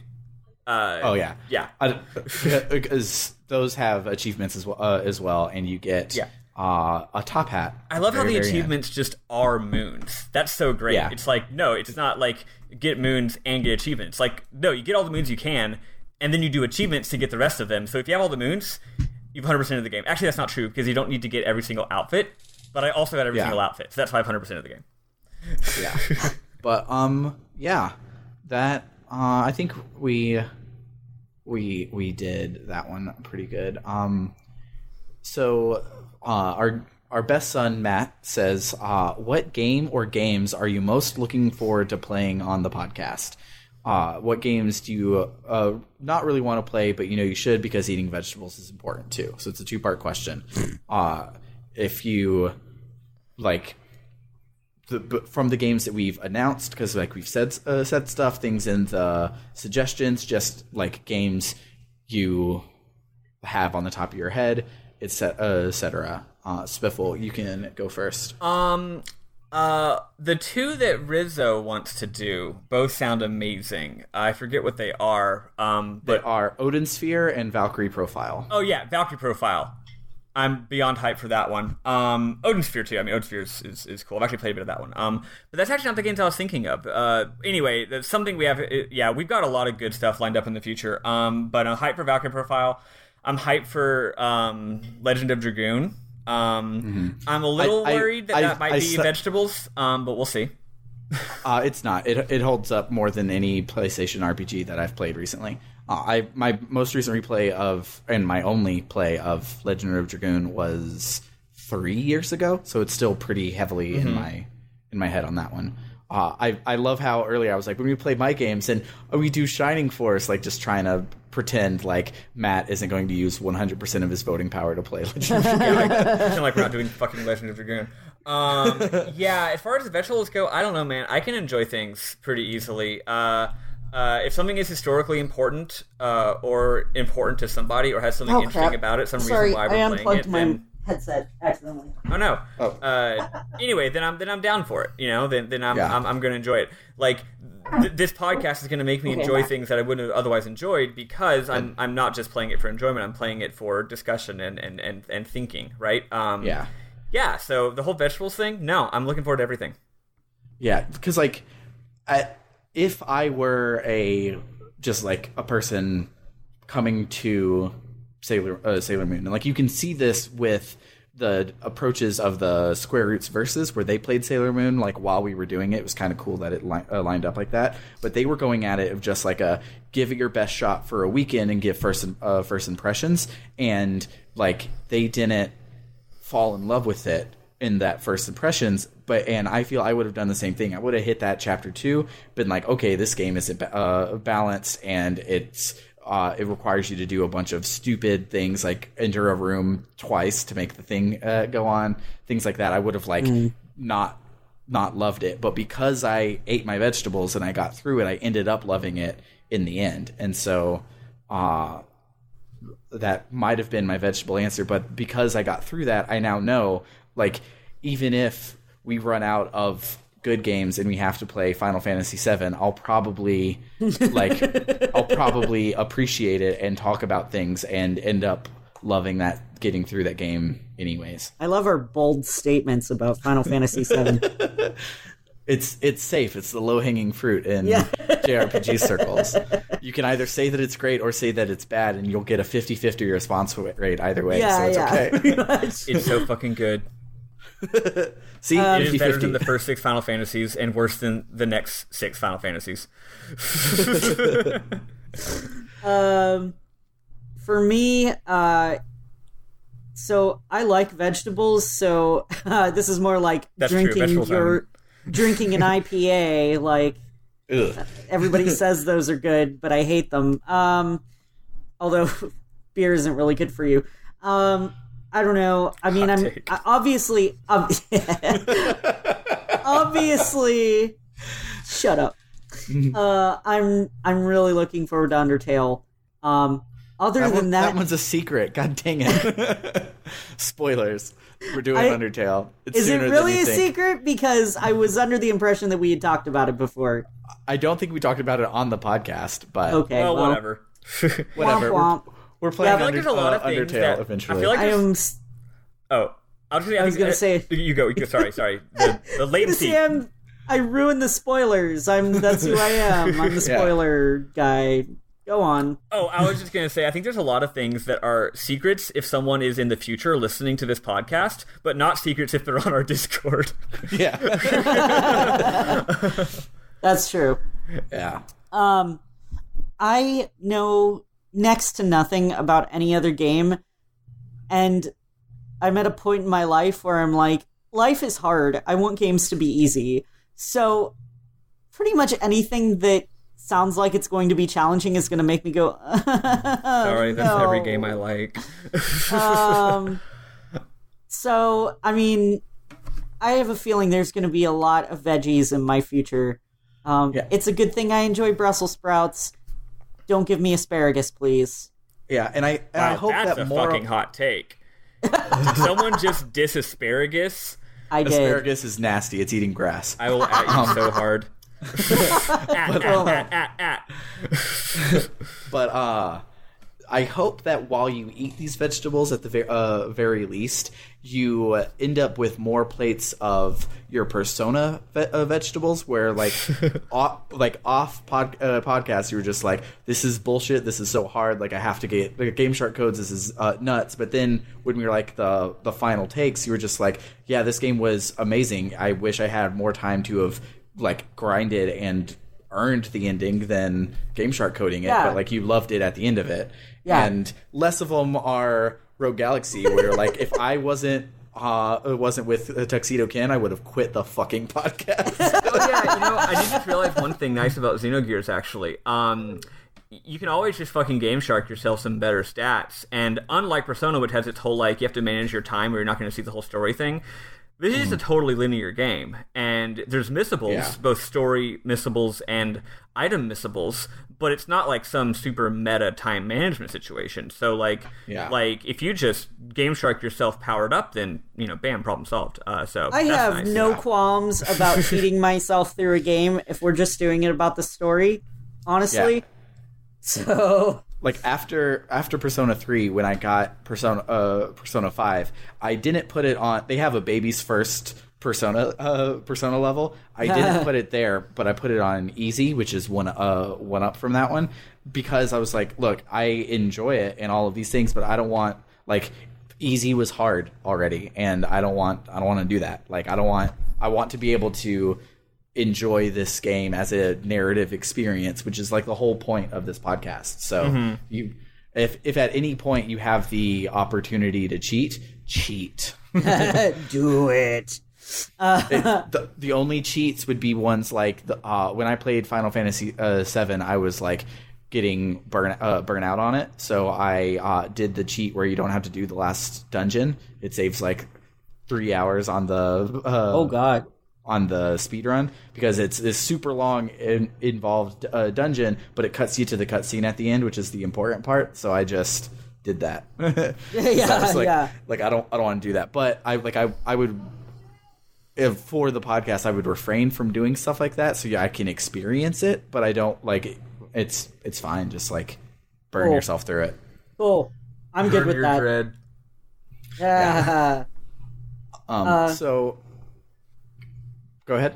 Oh, I was about to move on. No, go for it. Okay.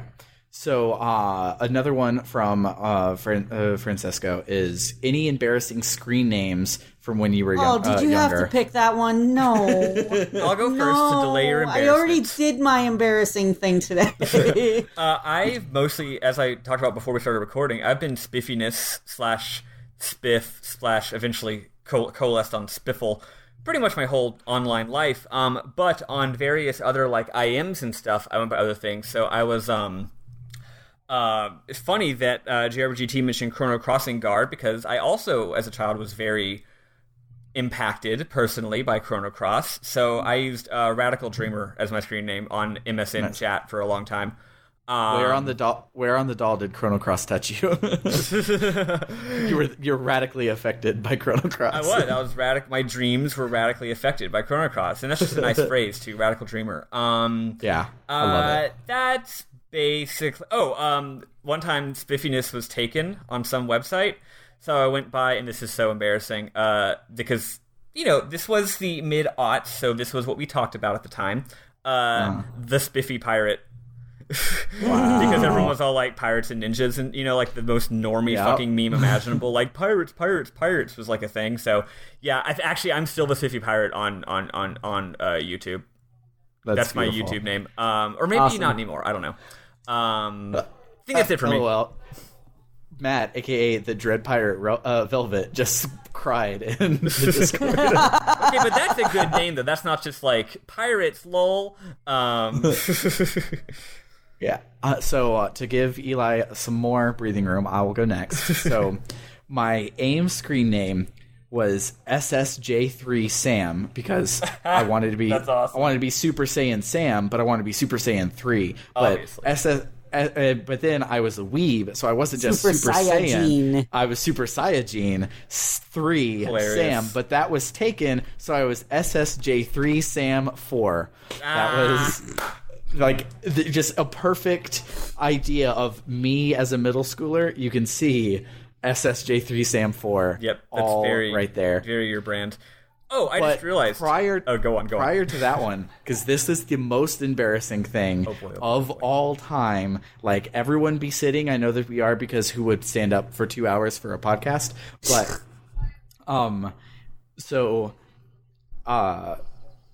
Star Wars Episode 2 comes out, and I really enjoyed it because I was a kid. And I misheard Darth Tyrannus, and I heard Darth Trianus. So I made my Yahoo, because it wasn't even a screen name for anything, but my Yahoo, I tried to do Trianus at yahoo.com, and it was taken. However, I had spelled it, so I thought that I was cute and I thought that I was clever, and I was like, I will make a pun instead. So I did tree, as in the tree outside, underscore and underscore us at yahoo.com. Okay, I thought it was going to be worse. Yeah, I thought it could be tree anus. That's what I was. I thought the same thing. Oh, that would have been horrible, but no. But I was so proud of it, because I was like, look at this hidden but like cute fucking Star Wars thing. I'm so cool and referencing Star Wars in my email. And no, I wasn't. No one got it because it wasn't actually a fucking Star Wars reference. It was so bad. That's really funny. Yeah. What about you, Eli? You can. All right. Mine came from a Sailor Moon fanfic. Nice. All right. It was Gorgeous Uranus. That's fine. That's not bad. I like it's embarrassing because, one, I am not attractive. I have never been attractive. That is a lie. You are a everyone's beautiful attractive. Man. Thank you. Except for Republicans. If there's one thing you need to learn from Steven Universe, is that every single character that's ever showed up on screen, some other character has a giant crush on them and thinks they're the most beautiful person in the world. That's true. I don't know. I'm really embarrassed about it. Partly because it came from a fanfic. So I love it. Great. Only you know it comes from a fanfic because both gorgeous and Uranus are normal words. Yeah, so exactly. You could just leave that part off when you talk about it and just be like, yeah, I was so vapid and thought that I was the most beautiful person in the world, so my name was gorgeous Uranus. It was more that I thought Haruka was the best ever. I mean, yeah. You're not wrong. There's no complaints here. Yeah. As I recall, my girlfriend at the time was Starlight Michi. Nice. Yeah. That's 10 billion times worse. Yeah, we were super into Uranus and Neptune. We even did recordings of ourselves singing the Uranus and Neptune Sailor Moon musical songs together as Uranus and Neptune. You've been holding out on us? I am not sharing that. No, I know. It's I'm not sharing anything that includes my girl voice. Trust me. I get it. Don't worry. Yeah. No, it's cool. But yeah, it's embarrassing to me personally. All right. Yeah. All right. I do want to mention one more thing. JRPGT said embarrassing experience when you were younger. Follow me on twitter.com @Spiffle, and you'll see the embarrassing screen names I use every day of the week for my entire life. I'm always changing it, and it's always the dumbest shit ever, and I'm very proud of it. Right now, I'm devotee of Big Boss Erotica, which is a reference to Metal Gear, but it's also a really deep cut leftist Twitter politics reference. So it was really funny joke, like the day that thing that I'm referencing happened, and everyone's probably forgotten the event that I'm referring to by this point because it's been like a month. But I'm going to keep it until I think of something else that's even stupider. Love it. Awesome. So we'll do two more. But basically, because Matt asked the question, what games do you love that are universally considered bad? And me and Spiffle, and for the most part Eli, are under the impression that there are no bad games. Yeah, so that's not true. But there aren't many. there aren't many. But that question could be an entire subcast, probably. That's true. Yeah. But so Essie asks, pineapple on pizza, yes or no? I'll go ahead and start and give the universally assured correct answer that yes, pineapple belongs on pizza. Absolutely. Oh my god. Eli. You guys are why does everybody hate me? Not on any kind of pizza, on Hawaiian pizza with Canadian bacon. No. That pizza is an abomination and needs to be destroyed. It's good as hell. It wasn't even made by a Hawaiian person. Yeah, it was created by a frickin' Canadian. Appropriation notwithstanding, it's delicious. I don't like pineapple. I don't like pineapple. Oh, wait, hold on. If you don't like pineapple, period, then that... I'm not saying it makes your opinion invalid, but I'm saying that the question is generally aimed at people who do like pineapple, but the core is just, does it belong on pizza? If you don't like it, period, I feel like that's different. So, yeah, okay. Yeah. And yet people still yell at me for that. Yeah, well, it's different, though. I take it back. If you don't like pineapple, then it's fine. Yeah. But the reason pineapple goes on pizza is because it's a sweet and tangy in which you don't have that in the pizza conundrum. So it gives you an interfusion of flavors, and therefore I'm learning to appreciate that more as I grow older, but I'm still very picky. Yeah, that'd be like if you said that'd be like if you were like pepperoni doesn't belong on pizza because I'm vegetarian. You know? Oh, yeah. I used to be 100% fruit and meat don't go together. I like orange chicken. I had like at this Cajun place near us. They had like a duck with a raspberry sauce that I enjoyed. Mm-hmm. I used to think, fruit and cheese. No, not at all. I like apples and cheese. I like grapes and cheese. So, my sense of taste has broadened, certainly. But I'm still very, very picky when it comes to that sort of thing. And yeah, I just don't fucking like pineapple. I was telling Spiff earlier, I was telling Sam. Mm-hmm. Someone.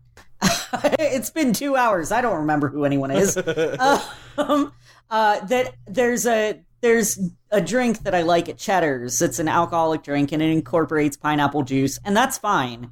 Mm-hmm. If there's fruity beverages that have pineapple juice in them, among other juices, that's okay.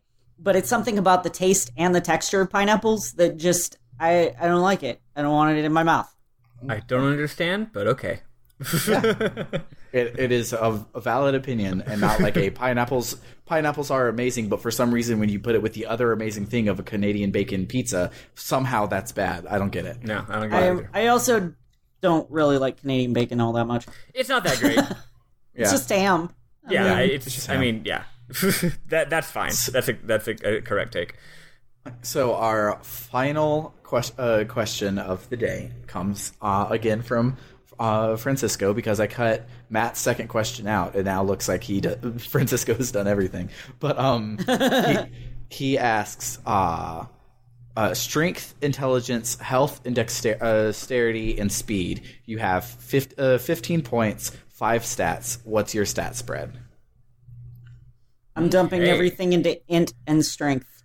This is interesting. Yeah, so for me, I'm not trying to toot my own horn like I'm... Wait, is there a maximum for these? You have 15 points. But is there a maximum what's your stat spread? How much you can dump into one?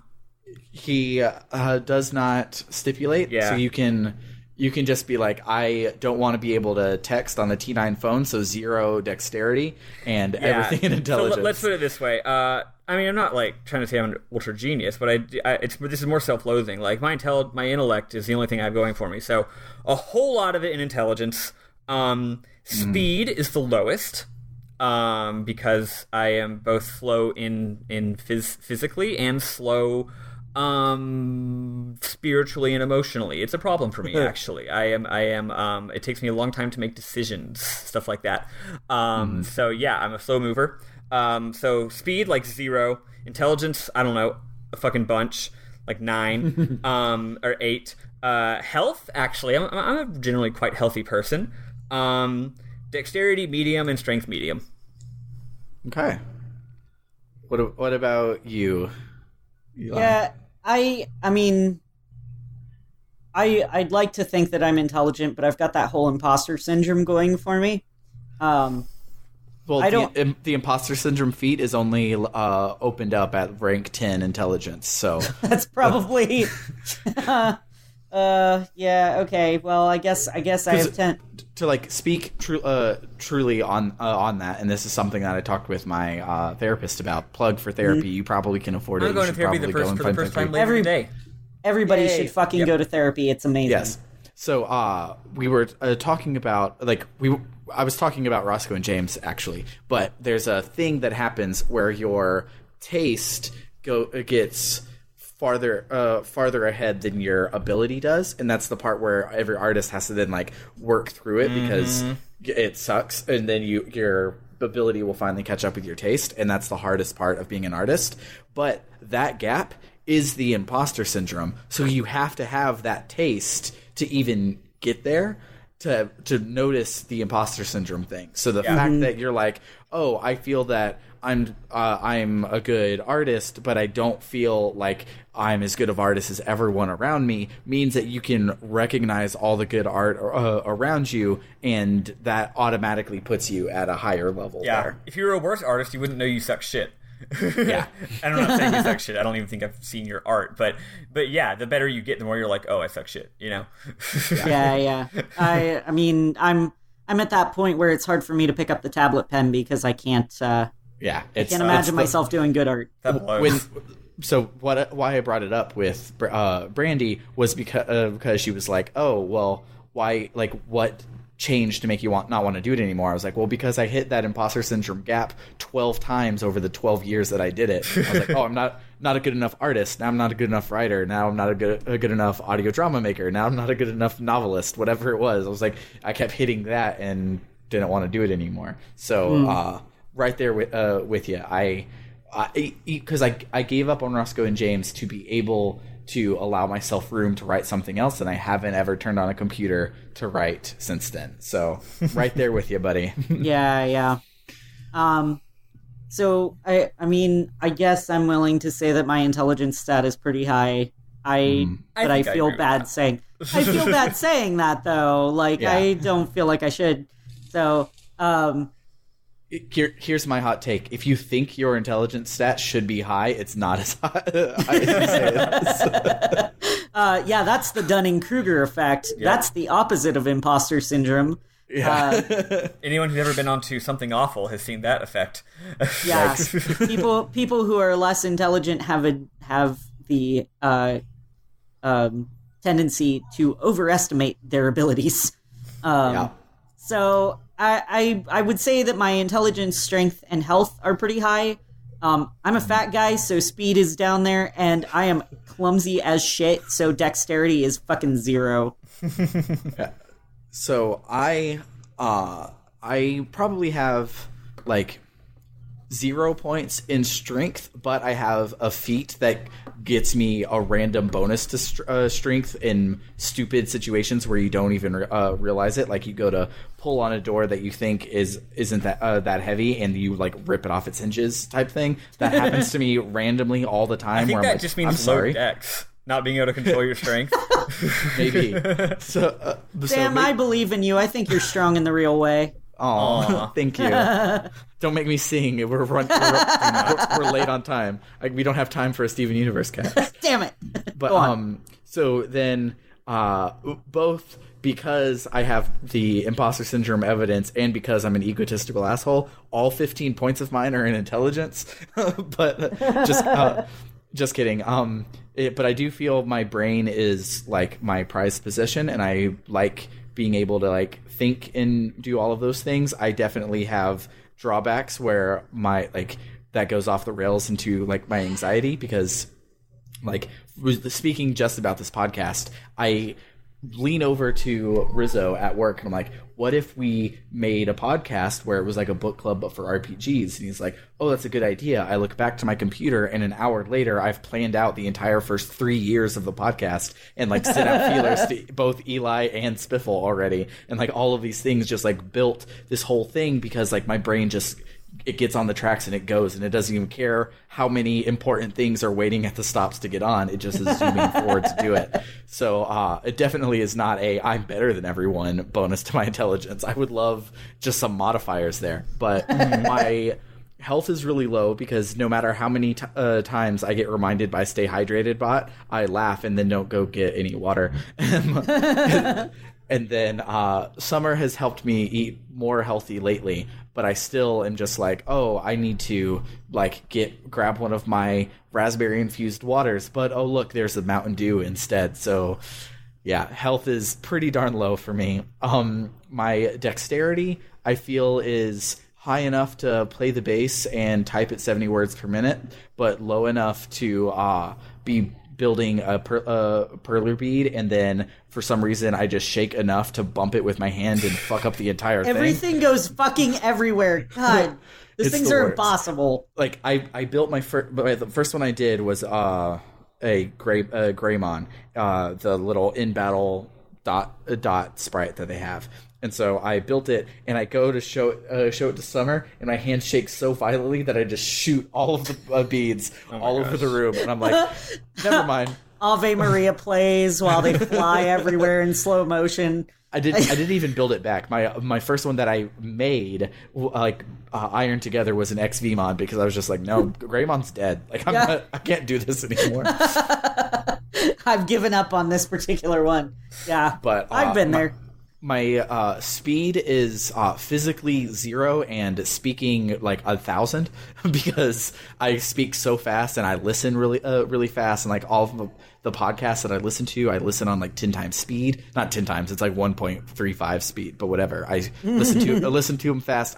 When I edit the podcast, I edit fast. Like everything I do fast, gotta go fast. But I then get into my human state and I'm just like, ooh, slow and steady wins the race, guys. But yeah, that about does it. I'm really excited to start Xenogears next week. I ended up not getting to go on my trip, so I will just be able to dive into it instead of trying to squeeze it in. And I'm excited to talk with you guys about it. We'll see if Rizzo is going to be back at the beginning for that one. Just as an aside, he's been on a pretty deep sabbatical, crashing over at my place. So logistically, recording is weird, and then also like the impetus to recording is weird. But he's still around. He's still an official fourth host. So hopefully he'll be back soon because he loves you guys. Yeah, I hope so too. I will not be here next week because my parents are coming into town. Oh yeah, that's right. For the first time in the almost 10 years that I've lived here, they're going to visit me. And I'm so excited for you. Really excited. Thank you. I'm excited too. Because I've been in the at least central Texas part of town for almost, it'll be 10 years in May, and my parents came for Thanksgiving that first year, and here we are. Yeah. So I know that feel. So I am very excited for you. Yeah. So I fucking need a vacation. For sure. But yeah, I guess that about does it for the week. If you like what you hear and you want to help us cover hosting costs and game costs, you can find us on Patreon at patreon.com/rpgbookclub. If you want to talk to us, we have a Twitter at rpgbookclub, an email at rpgbookclub@gmail.com, and our favorite, our Discord, which doesn't have a catchy URL, so you can find a link in the description. Join everyone else next week when we start the playthrough of Xenoblade Saga Gears. And that's right. It's a and as a reminder, stop playing as soon as you get to the world map after exiting the forest dungeon. Okay. World map after forest dungeon. That's Got when it. You stop. Mm-hmm. I will not remember that. We'll finish and then I'll make sure we update you what the second stopping point is, since you'll have to do 2 next week. But yeah. Thank you. Yeah, I'm going to have a lot of catching up to do. For RPG Book Club, I've been Elias, Sailor Eli, Warren. I have been Sam Allman. And I'm Michael Spiffel-Webbin. Bye. So have a great day, folks. Bye, everybody.